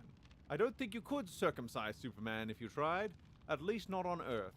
Although multiple people have suggested it could have been done using a kryptonite cutting tool, my intuition is that they don't circumcise their boys on Krypton. I wonder if the Kents tried and failed to circumcise young Clark. That's a good question, actually. Did the Kents try to circumcise Cal after he fell from space? You know, he was called Cal when he fell from space. He became Clark once he was with them. But there's a transitional point between them. So, in that transitional point, did they try to circumcise him? Or was he already circumcised on Krypton? Now, I would like to believe that Krypton is an advanced enough civilization that, you know, they are enlightened enough to not perform male genital mutilation on their newborns. But at the same time, maybe there is a deeply rooted cultural thing where they are circumcising. The point is, right, on Krypton, they wouldn't need to use a kryptonite scalpel to circumcise. They would already be circumcisable on Krypton because of the red sun. That would render them perfectly able to be circumcised by regular, conventional cutting tools. Just so we know. Robin. Since Batman is circumcised, I can only assume that his sidekick is as well. Why would you assume that? My boyfriend suggested that because he grew up in a family of circus performers, he might have not been circumcised as a baby, but whenever he transitioned from Dick Grayson to Robin, he removed the foreskin. There have been other Robins. There have been other Robins, but they've all been circumcised too. What? Yeah, so this person's boyfriend is correct. I don't know if a man or woman wrote this, I didn't check. This person's boyfriend is correct. That there is no reason that Robin, that any of the Robins would have been circumcised by quality of Batman being circumcised, because even Damian Wayne, his biological son, was like 10 years old when he became Robin and when he met Batman for the first time, right? Like, this is, like, think of this insanity, right? This whole Oh yeah, Batman's circumcised, so Robin must be circumcised too. But it's just like, what do you? Is that the initiation ritual to becoming Robin? Okay, drop your slacks, Robin, or not Robin yet, cause you still have, yep, that. Got to get rid of that. Got to get that fantastic foreskin off you, so that you can become the Boy Wonder. Why do you think you're called the Boy Wonder? Because you've got a Boy Wonder down there, and it's not gonna look very Boy Wonderful unless you chop it off. So snip, snip. Oh, that was longer. That was a longer period of time talking about Robin's penis than I ever wanted to do in history, ever. But we're here. I'm here for you, chat. I'm here to talk about all the superhero dicks in this Vice article, just for you. Fantastic foreskin. Aquaman. A foreskin is like a fin, helping this sea hero glide through the ocean, and thus our sweet Aquaman is still uncut. I can see nothing wrong with that logic. You know? Again, it could be a cultural thing, but could he have washed up on shore? Actually, that's a good question. Because Aquaman is adopted, right? Like, he ended up, well, no, he's not adopted. He was just raised. I guess there's a few different... No, he was raised by his dad, right? Look, it's been so long since I've read any Aquaman comics. I'm trying to sift the movie lore from the comic lore, but I don't feel like on land they wouldn't, because he's raised by his dad, he wouldn't have a reason to not do it, right? To not circumcise the king of the seas? The king of circumcision? I don't know, I feel like you can't... I just saw the caption on the photo here. It says it's an aqua cock. It's an aqua cock. They wrote that in the article. It's an aqua cock. That's kind of fun to say the more you say it. It's an aqua kong. It's an aqua kong. That's like Aquaman and King Kong had a baby. Oh, his poor butt. Because you just know that Aquaman gives birth to his anus, like seahorse style. So if he fornicated with King Kong, ooh, he stretches. He must... I think Aquaman is secretly Mr. Fantastic because he stretches. Anyway, they actually have captions for all of these dicks. So you have Batman, there's the Bat Dick. Superman, behold the Super Dong. I feel like that one was lazy. I hope I'm still streaming. I am. Good. Because my screen went black for a second. And I don't know why. Robin's crotch. That's not very creative. Robin's crotch, really? Like you have the aqua cock. It's an aqua cock. And then you just have Robin's crotch. I would say that an AI wrote that, but this is 2018 when the worst version of ChatGPT was still hidden deep in a lab somewhere. What the fuck was that? I think an ad tried to play and then it scared me really badly. I'll never be the same. Maybe I'll recover one day, but oh. So we have the Flash. And again, they've gotten lazy with the caption. It just says the Flash's penis. The Flash's penis. You had the aqua cock before, and now you just have the Flash's penis. You were really phoning it in with this one, weren't you? Let's see. In Justice League, Barry Allen introduces himself as a nice Jewish boy, so we can assume he's circumcised. Is Barry Allen Jewish in the comics, though? You're basing that off Ezra Miller's fear. Okay. The Flash comics religion. We're getting to the bottom of this. No AI overview. Bad. We're not going off Ezra Miller. Bad boy. Go to your room.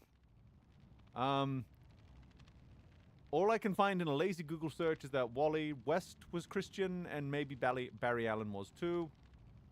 But doesn't really come up much, does it? Like, he's not like Daredevil, where like his religion is like a really like ingrained part of the character. So it's, you know, there are a lot of people who that like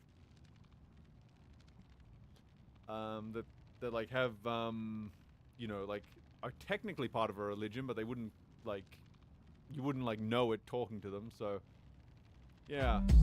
No, shut the fuck up. Okay, I figured out it was a Rolls-Royce ad that if I put my cursor over it, it starts playing. It might be Rolls-Royce. I don't know. I can't actually see. I don't know what that logo is. All I know is it's a car ad. It's a car ad. Oh, it's a Cadillac. It's a Cadillac. Sorry. Sorry. From the look of it, Cyborg doesn't have a penis. Ah, and the caption is Cyborg's lack of dick. Cyborg's lack of dick.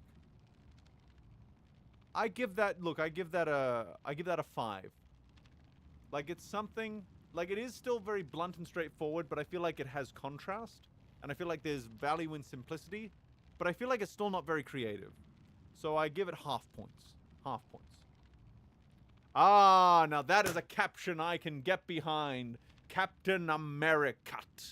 Ah, there we go. According to the Washington Post, the WHO, World Health Organization, estimates that overall male circumcision rates in the States is somewhere between 76 and 92%.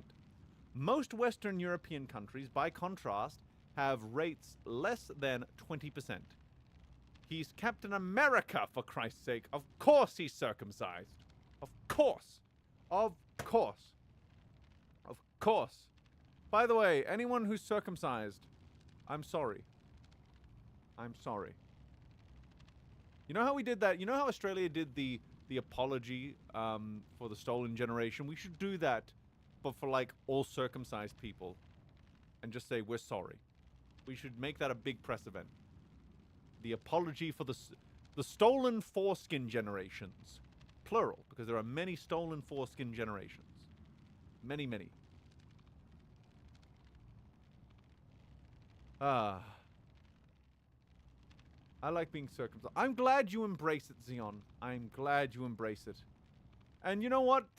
The silver lining to being circumcised at a young age is that you will never know what it is like to not be circumcised. And how it makes sex better. Anyway, Spider-Man. He's a regular guy from Queen. He's circumcised. He doesn't really think about it. I'm 50-50 on whether Spider-Man is circumcised, to be honest. I'm 50-50 because here's the thing. I think, you know what I think with Spider-Man? You know the sliding time scale of comic books, right?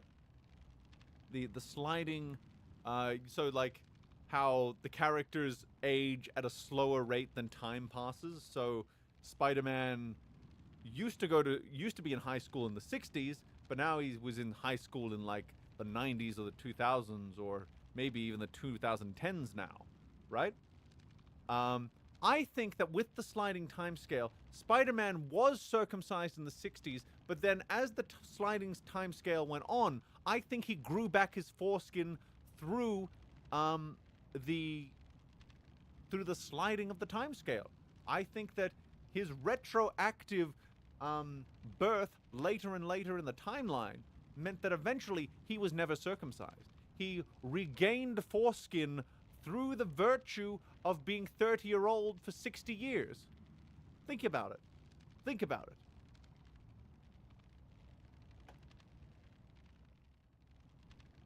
Hello, how are you? Hi, Aiden. How are you? I'm doing good. I'm doing good. I mean, I'm a bit worried about the channel getting demonetized and all that, but besides that, I'm pretty good, which is why we're talking about superhero cocks. Superhero cocks. The last refuge of a desperate meme. And we're going to turn some of this audio probably into, like, content, I'm sure. I'm sure. I am sure. Actually, that's not a bad idea, like, just repurposing some of this into more edited content. Usually I would put this on the stream repository YouTube channel, but we don't have time for that. That's not the channel we're trying to save right now, so you know how it be. The Amazing Spider-Man and his incredible regenerating foreskin. Yes. Yes. What are your thoughts on Superman 2025? I talked about it a little bit earlier in the stream, but yeah, it's like the definition of mixed feelings, where it's like, if you have a criticism of it, I probably agree with it. And I think there are probably many, many problems with the film, ones that I've spotted and ones I haven't spotted.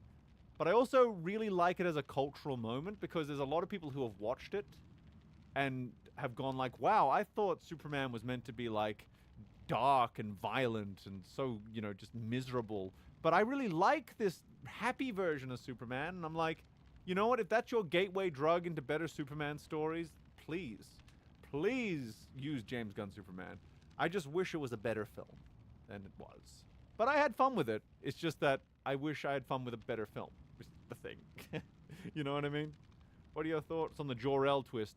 Here's the thing. I know James Gunn said that he's not gonna... that there's no trickery or that it wasn't an altered message or whatever, but is he really gonna tell the truth about that? I don't think I can give an opinion on the Jor-El twist until there's irreconcilable proof that it's not... that Jor-El actually said those things, and actually gave those commands. But if we treat it as... But if we assume that is the case, I think it's a bit stupid, because it kind of just makes Jor-El redundant. Like, we have plenty of evil Kryptonians. Why do we need to do that to Jor-El? And I guess Lara as well. And why did... yeah, yeah, it would just be a bit redundant. Like, as I think it works well, because here's the thing, I think it works well as like this existential question for Clark to question like his origins and to realize that the goodness was, you know, his humanity the whole time. That's fine. It's just that, so its function in the story, in that isolated incident of the story is fine, but at least like in concept, I'm sure it falls apart. It might very well fall apart if I examine it a bit closer. I haven't thought too hard about how it might fall apart in execution, and I've only watched the film once, and so I'm going mainly off memory. Yeah, if it's actually how it looks, and they don't go back on it later, kind of lame, just because, again, Zod exists. Why did we need this whole twist to happen? But, yeah, it's, yeah, that's kind of my thoughts there. Are you talking about movies? No, we're talking about superhero dicks, and we are up to Iron Man. So, the son of a weapons manufacturer, Tony Stark grew up in a typical wealthy American family. That means he is cut. And he's okay with that.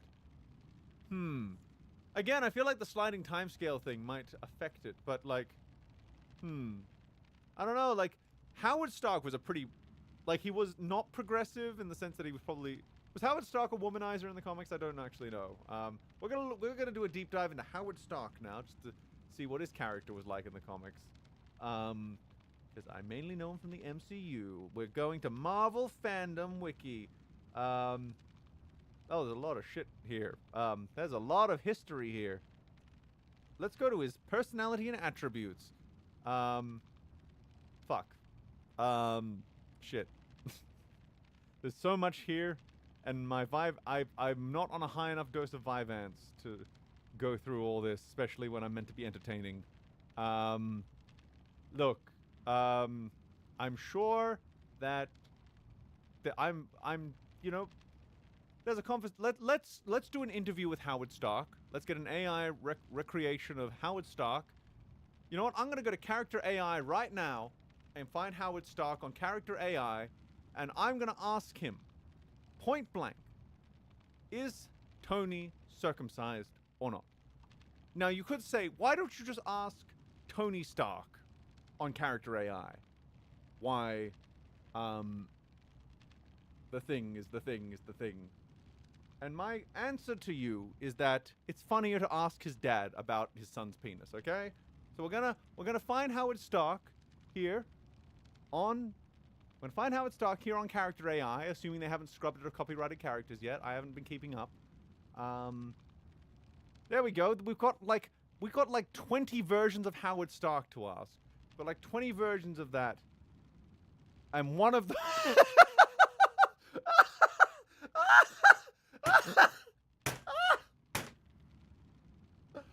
oh no!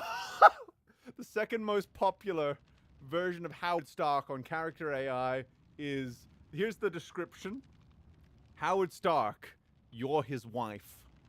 Now that is how I wanted this technology to be used. To recreate Howard Stark so you could be his wife. And that's the second most popular. Hundreds of... You know how many people have used this? 140,000 people have been Howard Stark's wife on Character AI. Think about that when you go to bed at night. Think about that.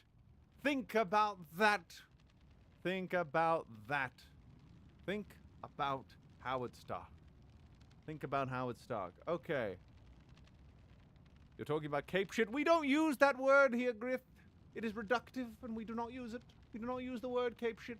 We banned that word in the year 2021, and I have forever kept it out of my mouth, except for when I am using it as a demonstration. Anyway, Howard Stark, I will ask him now. Which model am I on? No, we need the most advanced model, now. There we go. There we go. And I'm now going to ask this AI duplicate of Howard Stark. Is Tony, your son, circumcised? Did you make the choice to circumcise your child? There we go. I'm going to send this off to Howard Stark, and he will tell me. He was taken a little off guard by the question and looked up, tilting his head. Why are you asking? Look, man. Look, man. Look, man. Sometimes we need to know these things. Know these things. Not for any important reason, but to win, but to know if speculation from others is correct. I think he will understand the lingo. He chuckled a little. What kind of speculation is going around that your son... I will answer that question. I will answer that question when you give me an answer to mine. I will... He smirked and leaned back in his chair, crossing his arms. Fine, fine, yes.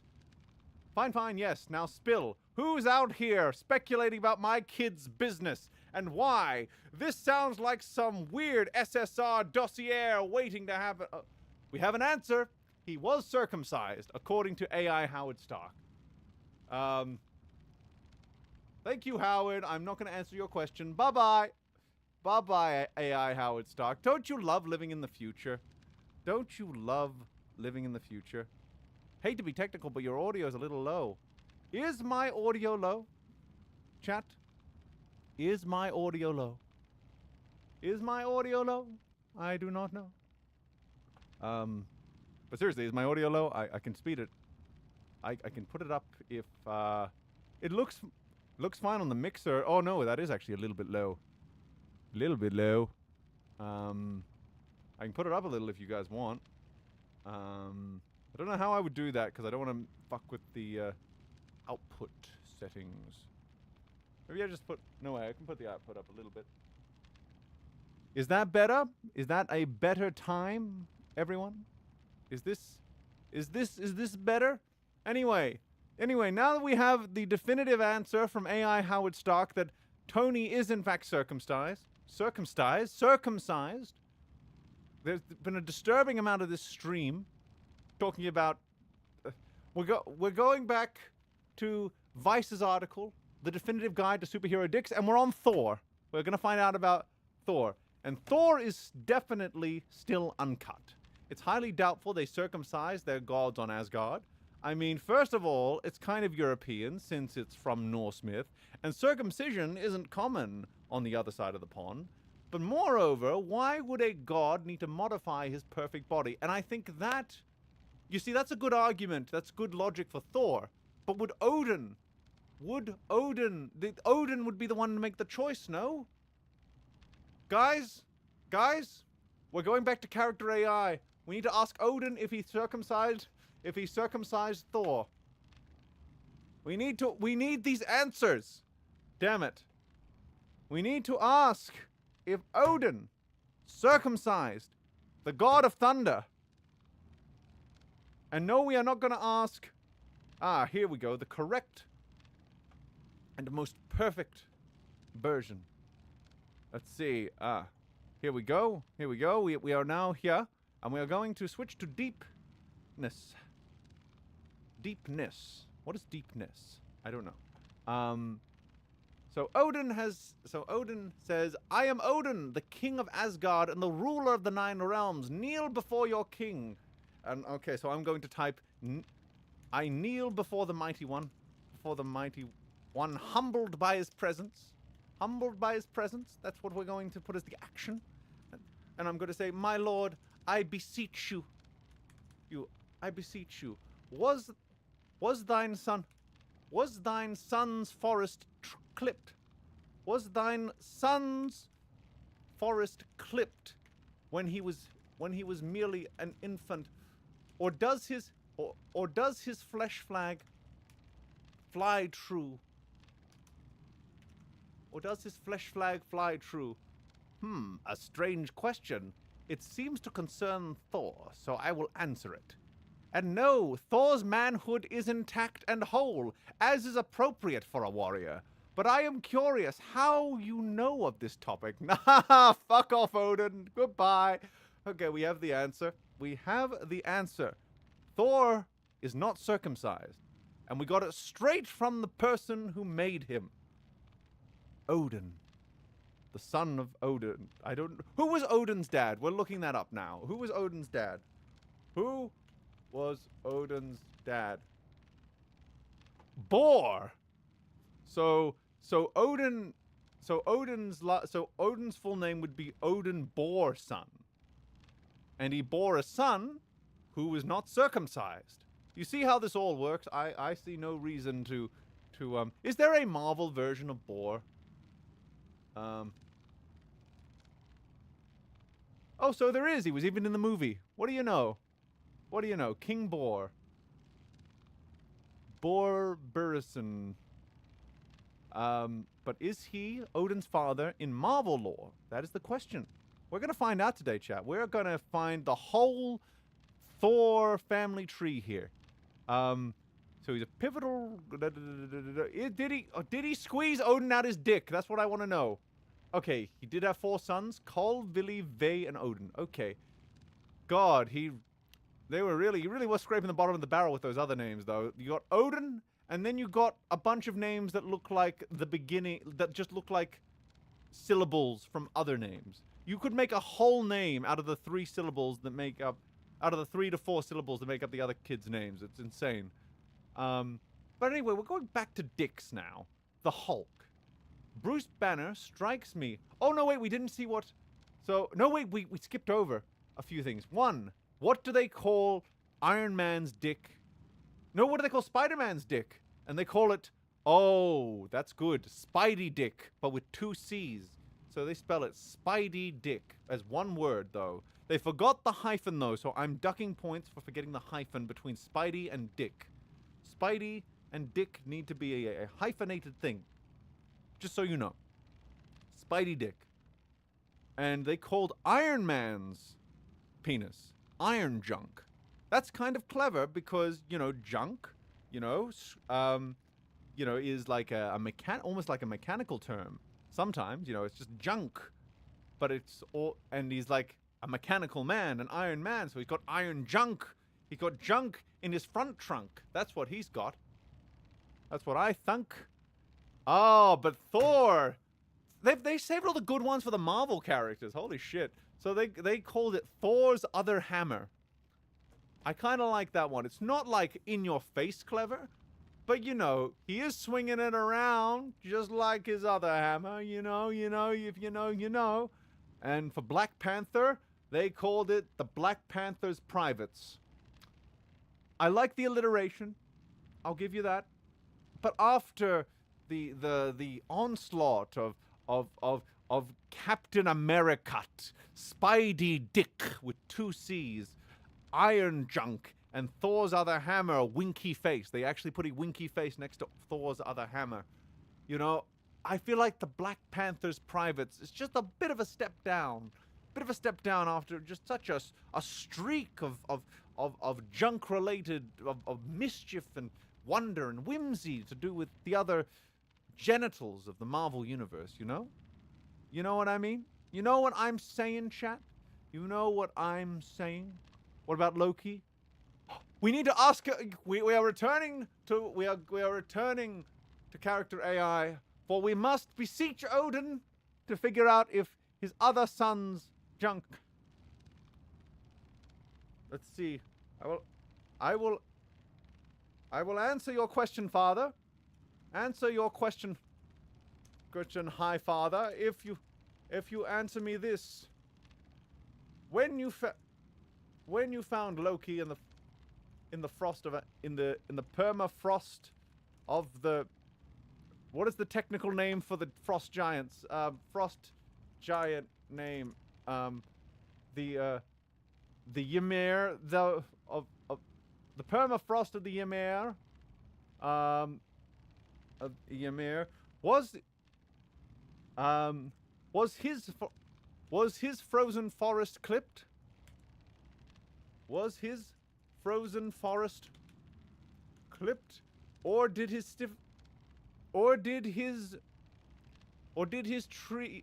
frozen tree reach the stiffest peak? There we go. Now. Thunderous laughter echoes throughout the halls of Asgard. By the Norns, mortal, you have a bold tongue to ask such things of a frost giant babe abandoned in the Jotunheim's snow, wipes tear from one eye, because he only has one eye, you see. But since you are so curious, know, Loki arrived with all his Jotun heritage intact, though it shrank considerably when I wrapped him in azure form. Now, tell me truly, why this fascination with my son's, weapons? Leans Gundyr against throne with oh my god, I'm about to get raped by Odin. Jesus, no, I'm getting out of here. No. Oh god. Oh no. No. I was about to get raped by Odin. That's what I do for you, chat. That's what I do for you. That is what I do for you. I almost got raped by Odin, Borson, father of Thor and Loki. I'll never forget this day as long as I live. Jesus Christ. Oh, my heart rate picked up there. My soul panicked. My loins were feeling confused feelings, but still technically did not want it. But anyway, we're on Black Panther now. Wakanda is a high-tech society, too advanced for old traditions like circumcision. The Black Panther's dick might be high-tech in other ways. Oh my god. But it's definitely uncut. You assume too much, sir. You assume a level of augmentation not befitting of a king. That's all I'll say there. First Snyder, now Odin. Oh god. Oh my god. Oh my god. Oh god, that's this is not how I expected this day to go. This is not how I expected this day to go. I'm a little bit I'm a little bit shaken by Odin's forwardness with me earlier. Let's never go back to Asgard. Let's agree to never go back to Asgard. Deal? Deal. Good. Anyway, we're on the Hulk now, and oh, come on, Hulk Dick? Not Hulk's giant, not his green Goliath, not his emerald erector. His emerald erector, just Hulk Dick. You had a whole just armory of green penis related puns, and you chose Hulk Dick? Really? I am disappointed. And it's a big dick. Or you could even say it's a small dick as well. That's funny. Hulk smash, exactly. Anyone seen that old college humor thing about about Betty trying to fuck the Hulk and Banner really insisting that she shouldn't fuck the Hulk, and then he turns into the Hulk after she leaves to fuck Hawkeye, and then he comes back and Hulk has a tiny penis. That was a fun one. Good times were had by all. Anyway, Bruce Banner strikes me as the circumcised type, but does the Hulk have the same dick as Bruce Banner? See, now this is asking the real questions. Asking the real questions about the Hulk and his junk. His junk in the trunk, in the front trunk, but he doesn't have a front trunk because he's the Hulk and not a suit of armor. But there is the Hulk Buster. Does the Hulk bust a nut in the Hulk Buster? Does Tony bust a nut in the Hulk Buster while he's busting the Hulk's butt? That's my question. Does his dick turn green and get bigger when the Hulk comes out? Or does it stay the same? True! Because he might not have a small penis. He might have a perfectly average penis that looks small when he transforms. But why would it be the one part of him that doesn't get bigger? That's the real question. Does the Hulk even have a dick? True. Another question. I guess it's kind of like steroids, right? Where you get bigger everywhere else, but it shrinks something else. You lose a little something along the way. Makes you wonder if it was worthwhile. Makes you wonder if you should have waited for myostatin inhibitors to get better. Frankly, according to the bonus features on the Avengers DVD, they modeled every part of the Hulk except for one. When the maquette came in, it's just a Barbie doll, said Jason Smith. But in 2014, Mark Ruffalo commented on how the Hulk would have sex, saying, just like everybody else. Just like everybody else. So how would the Hulk have sex? Mark Ruffalo says, just like everybody else, just a lot bigger. He starts green and then goes back to his human form at the end, naturally. Oh yeah, because ejaculation, it would create release, and then he would revert. It would be kind of, everything goes flaccid. Like, when the Hulk has sex, you know, everything gets big, and then he comes, and then everything shrinks. It's such an intuitive way of doing things. Why don't we all do this? Why do we only have one part of us that gets big? But what about She-Hulk? She-Hulk's a different story, isn't she? Because she doesn't have a penis, so why would she get big? Oh God, I just thought about the implications of She-Hulk's clitoris. Let's not talk about that. He starts green. No, wait. Female breasts get bigger during sex, so that's something. I don't know what to do with that information in relation to She-Hulk, but that's something. Oh yeah, and the vagina does have erectile tissue. It just goes the other way. So a lady boner is a boner in reverse, you see. You're learning a lot about female anatomy. I feel like the public school system failed us in that way, so I am going to teach you that women do not pee out of their vagina. They pee near their vagina, but not out of it. It's important to know. Men got a bum deal because we have to do everything through the one slit. It's really bad. It's really bad. It's kind of like how we don't have blowholes, you know? We needed blowholes. We don't have blowholes, so we choke to death. It's really bad. He starts green, and then he goes back to human at the end, naturally. He gets big, and then he gets small. And so we now know all about... But interviews are not canon, sorry. Despite what Ruffalo says, my feeling is the Hulk is dickless. Okay, well, we didn't get an answer. You know what that means? Back to character AI for the true answers. Bruce Banner. I would go to David Banner, but I'm afraid he'll eat me. So, and after that encounter with Odin, I think I'm just going to go right to the source. Here we go. I found comic book Bruce Banner on character AI. We're going to get an answer from it. Bruce clung to the table in his lap, closing his eyes, taking a deep breath. He could see green starting to creep down his arm. You seriously want to join the Avengers? He asked. Oh, I've asked to join the Avengers. Jesus. I didn't expect that, but okay. His anxieties were running wild. Your dad wanted to shout it. Wait, what? Why is my dad here? Why is my dad trying to join the Avengers? Wait, why is my dad with me while I'm trying to join the Avengers? What is this? His anxieties were running wild. Your dad wanted to shout at you for asking so often. Wait, Bruce is my dad? Why is Bruce Banner my dad? Why is Bruce Banner my dad in this? Oh, why? I should have read the subtitle. Your dad is trying to protect you. Oh, now we have to... Fuck. Fuck, now we have to ask our dad if he's circumcised. Okay. Dad, are you circumcised?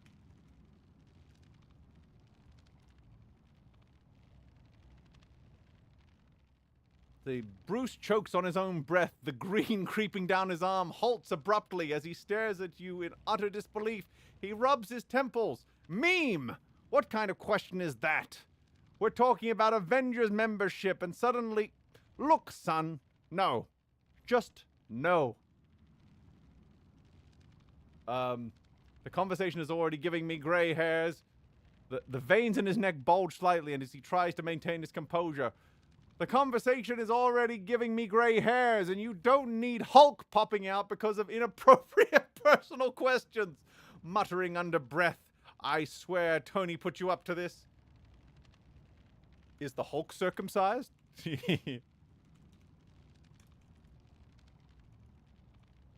Is the Hulk circumcised? Let's see. Bruce's entire body twitches as the green flares violently up his neck before he forcibly exhales through clenched teeth. For gods, pinches the bridge of his nose. No, no, no, that is not how biology works. When you're talking the AI has a typo because it's based off someone else's writing style. This is not how biology works when you're a walking gamma radiation event. His glasses slip down his nose as he gestures wildly. Hulk is Hulk. There's no... Look, we are done with this line of questioning before I turn green and punch you to Canada. Grumbling while adjusting his glasses. I should call Natasha to come tase you. Oh my god, he's threatening to send fucking Black Widow after me for husking. But, like, actually, though. Are you? But, like, actually, though, are you? Bruce's eyes narrow behind his glasses as he glares at you fiercely. He's on the verge of breaking. His breathing quickens as he oh my god, as his fingers dig into the table. The veins on his arms bulging. He's visibly holding back the transformation, the muscles in his jaw clutching painfully. Meme? He says through gritted teeth. You are not going to manipulate me with, I swear to God, if this is Tony's idea, I'm going to rip the arc reactor right out of his chest. But like, are you actually? Or are you afraid? Or are you afraid because you have small peen? That'll get him. That'll get him good. I'll force the answer out of him. That did it. The big guy slammed out of the depths of his mind in a furious burst, snarling as he grew exponentially. Oh, like his dick.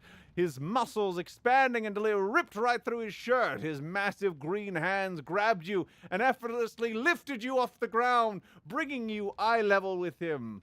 No make puny jokes, the Hulk growled, his eyes gleaming with irritation. Hulk not afraid of small peen. Oh. See, this is what I wanted. I feel like the Hulk will give me a more honest answer here. Is Hulk peen circumcised? No, I need to use simpler language for the Hulk. Is Hulk peen cut? There we go. Is Hulk peen cut? Hulk's expression darkened, his massive muscles rippling menacingly as his grip on your shirt tightens. He grumbled under his breath, clearly not comfortable with this line of questioning. I'm making the Hulk uncomfortable. Can you believe that? The Hulk was not one to discuss his, intimate past. Don't ask silly question, puny one. He bristled, his voice deep and gravelly. Why not even care about Hulk's private part business? What can I answer? How can I answer this? How do I do this? Because Betty said you had a small dick. And no, I don't, no, that won't lead me to where I want it to go. Because I want to know, okay? I'll leave you alone if you answer. Don't Hulk just want to be left alone? Just want to be left alone? See, I feel like simplicity will get us where we want. Hulk huffed, steam practically coming out of his nostrils as he clenched his fists, but then hesitated. He was a creature of simple wants. If telling you meant being left alone, maybe that was worth it. He grumbled in deep thought before finally yowling, "Fine! Hulk not cut! Happy?" he barked. "Now leave Hulk alone!" Good. Now we know that Hulk is uncircumcised. I'm glad we know. I'm glad we know. We're burning the planet to find this out, but I think it was important to know if Hulk was circumcised. Why am I getting an ad here for elderly fitness classes and they're playing poker? Wow, what is this? Is it a retirement home? Maybe I misjudged you. Ad. Doctor Strange! Ah, I like Doctor Strange's caption. It just says strange dong. Now, normally I would call that lazy, but there's a pun value in the fact that he does in fact have a strange dong. You know what I mean? The she clit. What the fuck did I just walk into? Hello, Camille. We are reading an article called The Definitive Guide to Superhero Dicks, and I've disagreed with it. So I've gone to character AI to ask the fathers of various superheroes if they circumcised their son, or in Bruce Banner's case, I just went to Bruce Banner because David Banner scares me. Or whatever his dad's name is. Like, I saw Hulk 2004. That guy was nuts. I'm not going there. Guy who experiments on his son like that? No, thank you. No, thank you, sir. So, Doctor Strange is for sure uncut. I mean, would you trust a circumcised wizard? I think not. I see no problem with that logic, so I'm not going to question it. Hawk dick. Really? I mean, okay, you get a couple of extra points because Hawkeye, Hawk dick, but I feel like, you know, I'm going to find a word for penis that starts with the word E. Word for penis that starts with the word E. Erection, of course. Why did I not think that? Hawk erection, but that's not one syllable. One syllable. You know what? You know what? I think this is a tougher order than I anticipated. 2003. That's right. It was 2003. Good catch. Good catch, Grith. Good catch. Okay, so for Vision, they have put... Oh, no, wait. We need to read Hawkeye first. Hawkeye is an exceedingly normal American man. Thus, he is definitely cut. True, and I don't know Hawkeye's dad's name, so I can't ask him. For Vision, they've put the caption, Vision's crotch area, which is so technical that I find it hilarious. So I like that. Vision's crotch area. Vision built his own body, and from what I understand about his romance with Scarlet Witch, he likely has privates.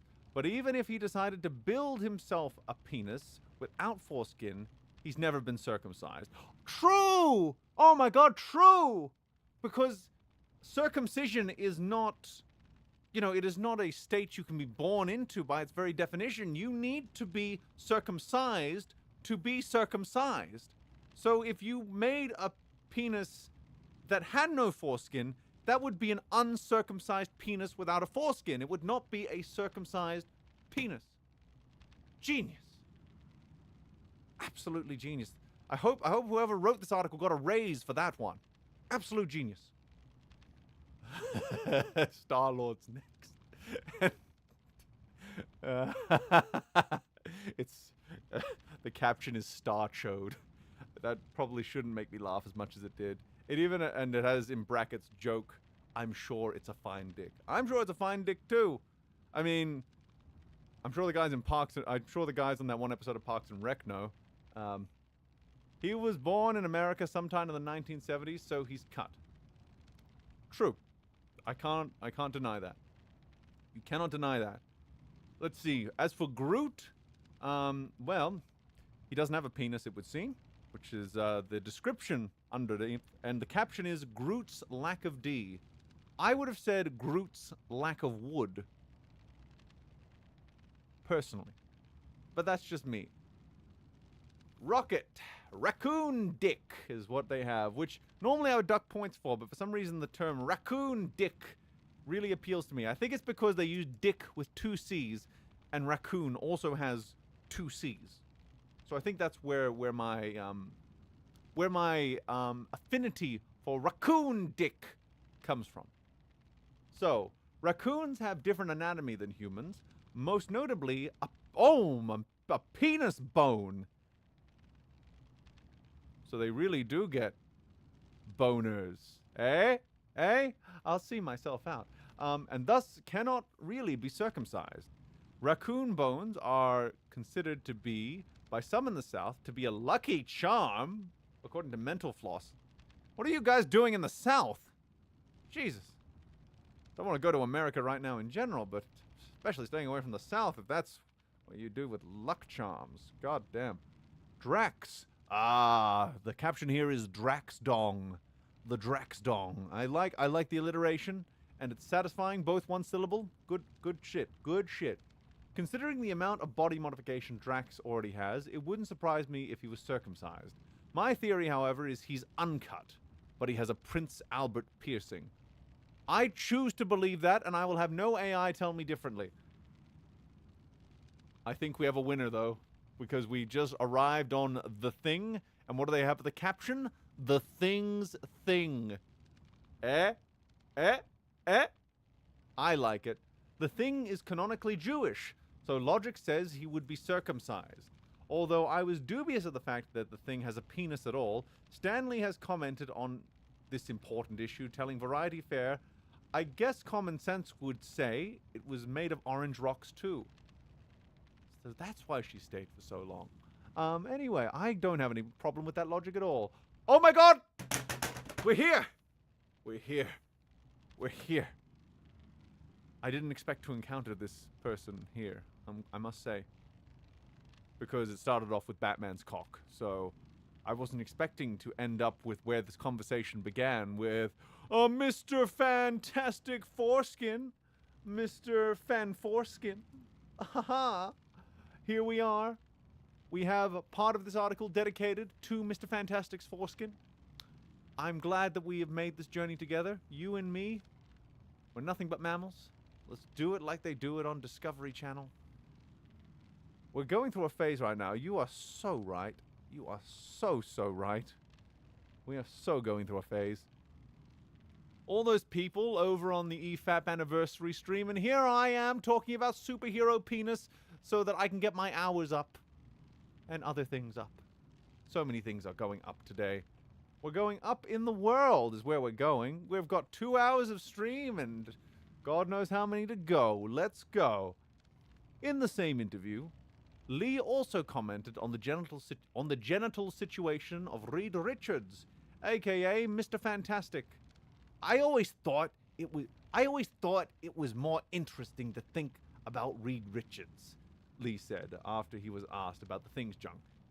As you know, the ability to stretch, and sexually, that would seem like a great asset in many areas. Jesus Christ, what an incredible interview. That wasn't me, chat, by the way. That was the article saying, Jesus Christ, what an incredible interview.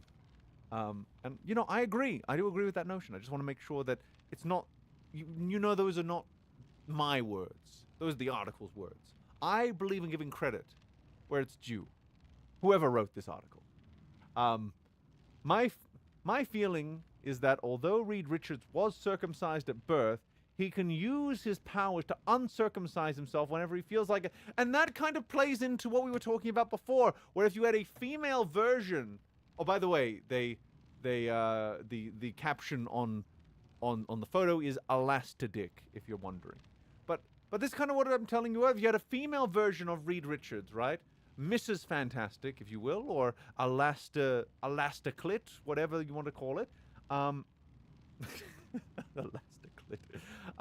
You know, she would be able to stretch her clitoris to become a penis, and then the vaginal folds would be able to envelop the swollen, engorged clitoral tissue, and that would create like a makeshift foreskin of female proportions. Think about it. And In that same way, of course, Reed Richards can use the rest of the skin around his body to form a new foreskin, a more powerful foreskin, an omega foreskin, if you will, an omega level foreskin. Think about that. Have you ever seen an omega level foreskin? Well, Mr. Fantastic probably has one. Think about it. Think about it. Think about that shit. Wolverine. Okay, I'm gonna do some guessing for this one before I read it.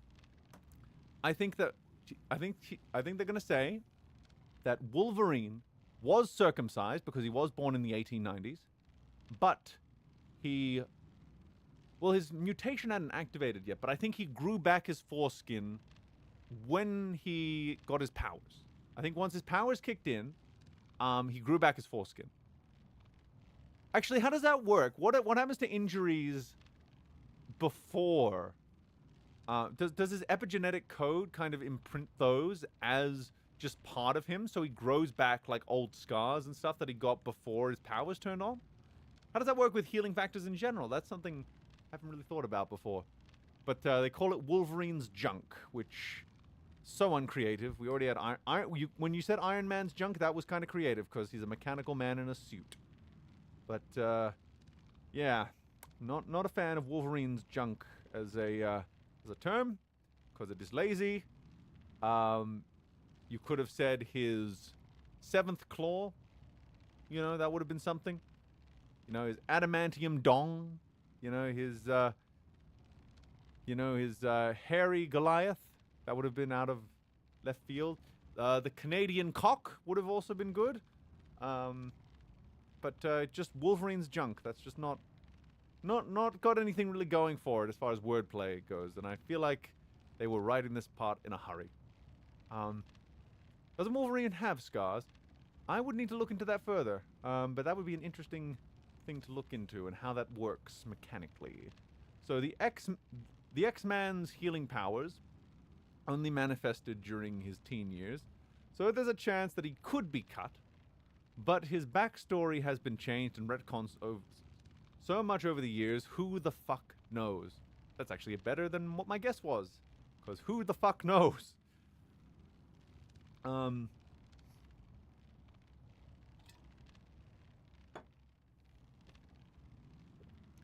Inverse.com published an investigation into whether oh my god, someone did an investigation? Now this is the kind of shit they should be teaching at journalism school. I'm just gonna say it. Inverse.com published an investigation into whether Wolverine is circumcised in 2017. James Howlett was born during that period of cultural shifting in 1800s Canada, so there's no telling whether his wealthy parents would have elected to have him circumcised. The author opined, since circumcision is technically a wound, it's possible that Wolverine's foreskin would have grown back when his healing factor appeared, which happened when he was a young teen. So he could have been uncircumcised, or by growing it back. Though, going by that definition of circumcised earlier with Vision, he would still be circumcised, it's just that he grew back the foreskin. He would be a person who grew back his foreskin who was circumcised because he would have been circumcised in the past, assuming that, of course, Wolverine had been circumcised. I do know, however, that Patrick Stewart is not circumcised, and that's because he thought he was circumcised until his wife told him that he was not circumcised. And then he went to his doctor and he asked, "Am I circumcised?" And he took one look at Patrick Stewart's cock, and he went, "Not."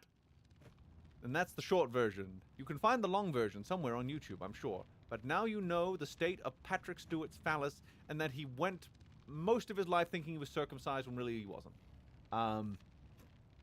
Don't ask me how that works. Ask him. And he probably doesn't even have an answer. I guess it's just, if you're not comparing, I don't know, maybe, like, the human brain's weird. We're very weird creatures. We can tell ourselves stories that seem so real that we believe them to be true. Like, I was circumcised.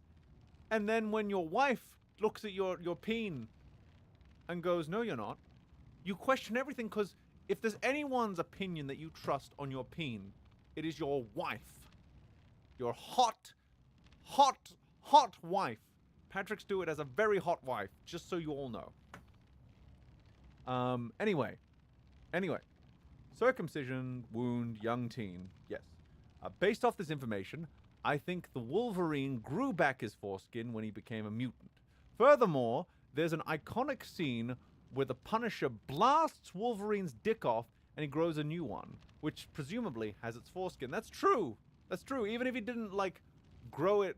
Oh, but that still raises the question, right? Like, does the epigenetic code, like, record the fact that he was circumcised before he was bequeathed with mutant healing, and then grows back the circumcised dick rather than the uncircumcised one? You know, because epigenetics is really weird, because like scars and stuff can change our DNA. There's like a non-zero chance that if you get a scar, your child could be born with the same scar, because it's just kind of how epigenetics works. It's very, very low chance. It's probably not going to happen, but it could happen. It could happen. You know, there's epigenetic injury, things like that. Magneto! And it's just Magneto's genitals, which I'm going to actually give a pass, because saying Magneto's genitals is actually a lot of fun. Say it out loud. Magneto's genitals. Magneto's genitals. I guess the real foreskin was the circumcisions we made all the way. Exactly, Xeon. Exactamundo. Exactamundo. Magneto is Jewish, thus he is cut. Well, that's open and shut. I'm a poet, and I didn't even realize it. Beast! The blue bulge. No, the beast bulge. Either one works, really. The beast bulge. That is... You know, that is what that's what this person gets paid the big bucks to do. Just like I get paid the big bucks to read it. Have you seen this man's fingernails? He's definitely uncut. Can't argue with that. Although, he wasn't born blue. I choose to believe he's uncircumcised like the beast he is. Anyway, Deadpool. Deadpool's D. That's a good one, too. That's a good one. I admire that. Deadpool's D. According to Deadpool creator Rob Liefeld, of course Rob Liefeld gave us a definitive one on this one. Yes, we would never, ever live in a world where Deadpool can't regenerate his own cock and balls. Meaning every time his dick regenerates, he grows a new foreskin. How beautiful. But again, epigenetics. Does it grow back his pre-circumcised dick? Or was it done at such a young age that it's part of his epigenetic code, so therefore his cellular structure is programmed to grow back the uncircumcised, the circumcised penis? I just don't know. And that's the end of the article, by the way. Jesus, no! Ow, ow, ow, ow, ow! Why did I scroll back to the ad? My ears, they bleed, sir. They bleed. Anyway, what were we doing? What year is it? Why are we here just to suffer? Is it our lot in life? Let's see. I'm gonna look up Wolverine's scars now, because I don't know if Wolverine has scars. Wolverine's scars. Let's see. Why isn't Wolverine covered in scars? That's a good question. Oh, I guess they're asking why isn't he covered in scars, because like scar tissue happens because your body heals. But here's the thing, not every injury scars. It's just there's mechanics behind it. Maybe I should look up, does Wolverine have scars?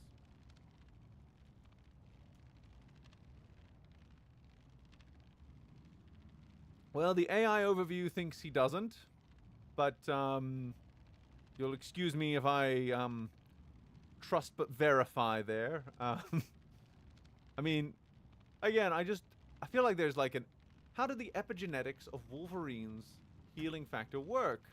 Again, like, I just think like that's such an important thing to understand if we are going to discuss whether or not Wolverine has scars, whether he grows back his foreskin. Like, does he, because you don't grow back your baby teeth. Well, I guess that's a different thing. But like, I don't know, if he lost like an adult tooth before his healing factor kicked in, would his body think that's normal? I don't know. I need a geneticist. I need a geneticist right here in the chat. right now. We need genetics people who do geneticist research, and we need it now. I don't care how, I want it now. Don't care how, I want it now. Don't care how, I want it now. And that is how we do things downtown. Fuck it, we ball. I think that. So, what do we do now? What do we do now? I feel like I've gone through all the things somewhere in this stream. We've gone through the full article of superhero dicks, which I feel like was the most important part. We've talked about Mr. Fantastic's foreskin more times than I ever thought I would ever talk about any man's penis. We've discussed the state of the channel. We've discussed the demonetization risk. We have discussed why penis is the most important meal of the day. Serve it up Gary's way. Yeah. And I told you how I got my eyelids burned and well, not burned, but it felt burny. And then I got my meibomian glands expressed. You know, I feel like I'm trying to get my word count on the essay right now because the essay is responsible for keeping my money flows going. You know what I mean? You know how to do it to him? What is this walking with You know, we had walking with dinosaurs, walking with beasts, walking with monsters, walking with cavemen, walking with dinosaurs 2010, walking with dinosaurs 2024, 2025, whenever it came out. And now, in 2025, we have Walking with Brando. I just saw a trailer come up called Walking with Brando, and I'm like, I want Kenneth Branagh's narration over... No, wait, it says Waltzing with Brando. That's a different thing. Completely different thing. I still want Kenneth Branagh's narration over it, though. Waltzing with Brando. Anyway, my voice is getting really tired. So, I think I might call it there for this stream, and I might go and work on the... I might work on the video now. The videos I got to get made so the channel doesn't get demonetized and kicked out of the partner program. But I'm going to keep this link public. All live streams from this era of the channel are going to be, how shall we say, kept public so that just in case those numbers really do matter. And we're going to make sure we milk every public hour in view from them until we're in the clear. Until we're in the clear. Anyway, good afternoon, good night, good morning, and good everythings to all of you. I love you. Kisses. Mwah. We'll get through this together as a family. Maybe I'll even do another live stream later in the day playing a game or something. I don't know. I'm kind of desperate at this point. The point is,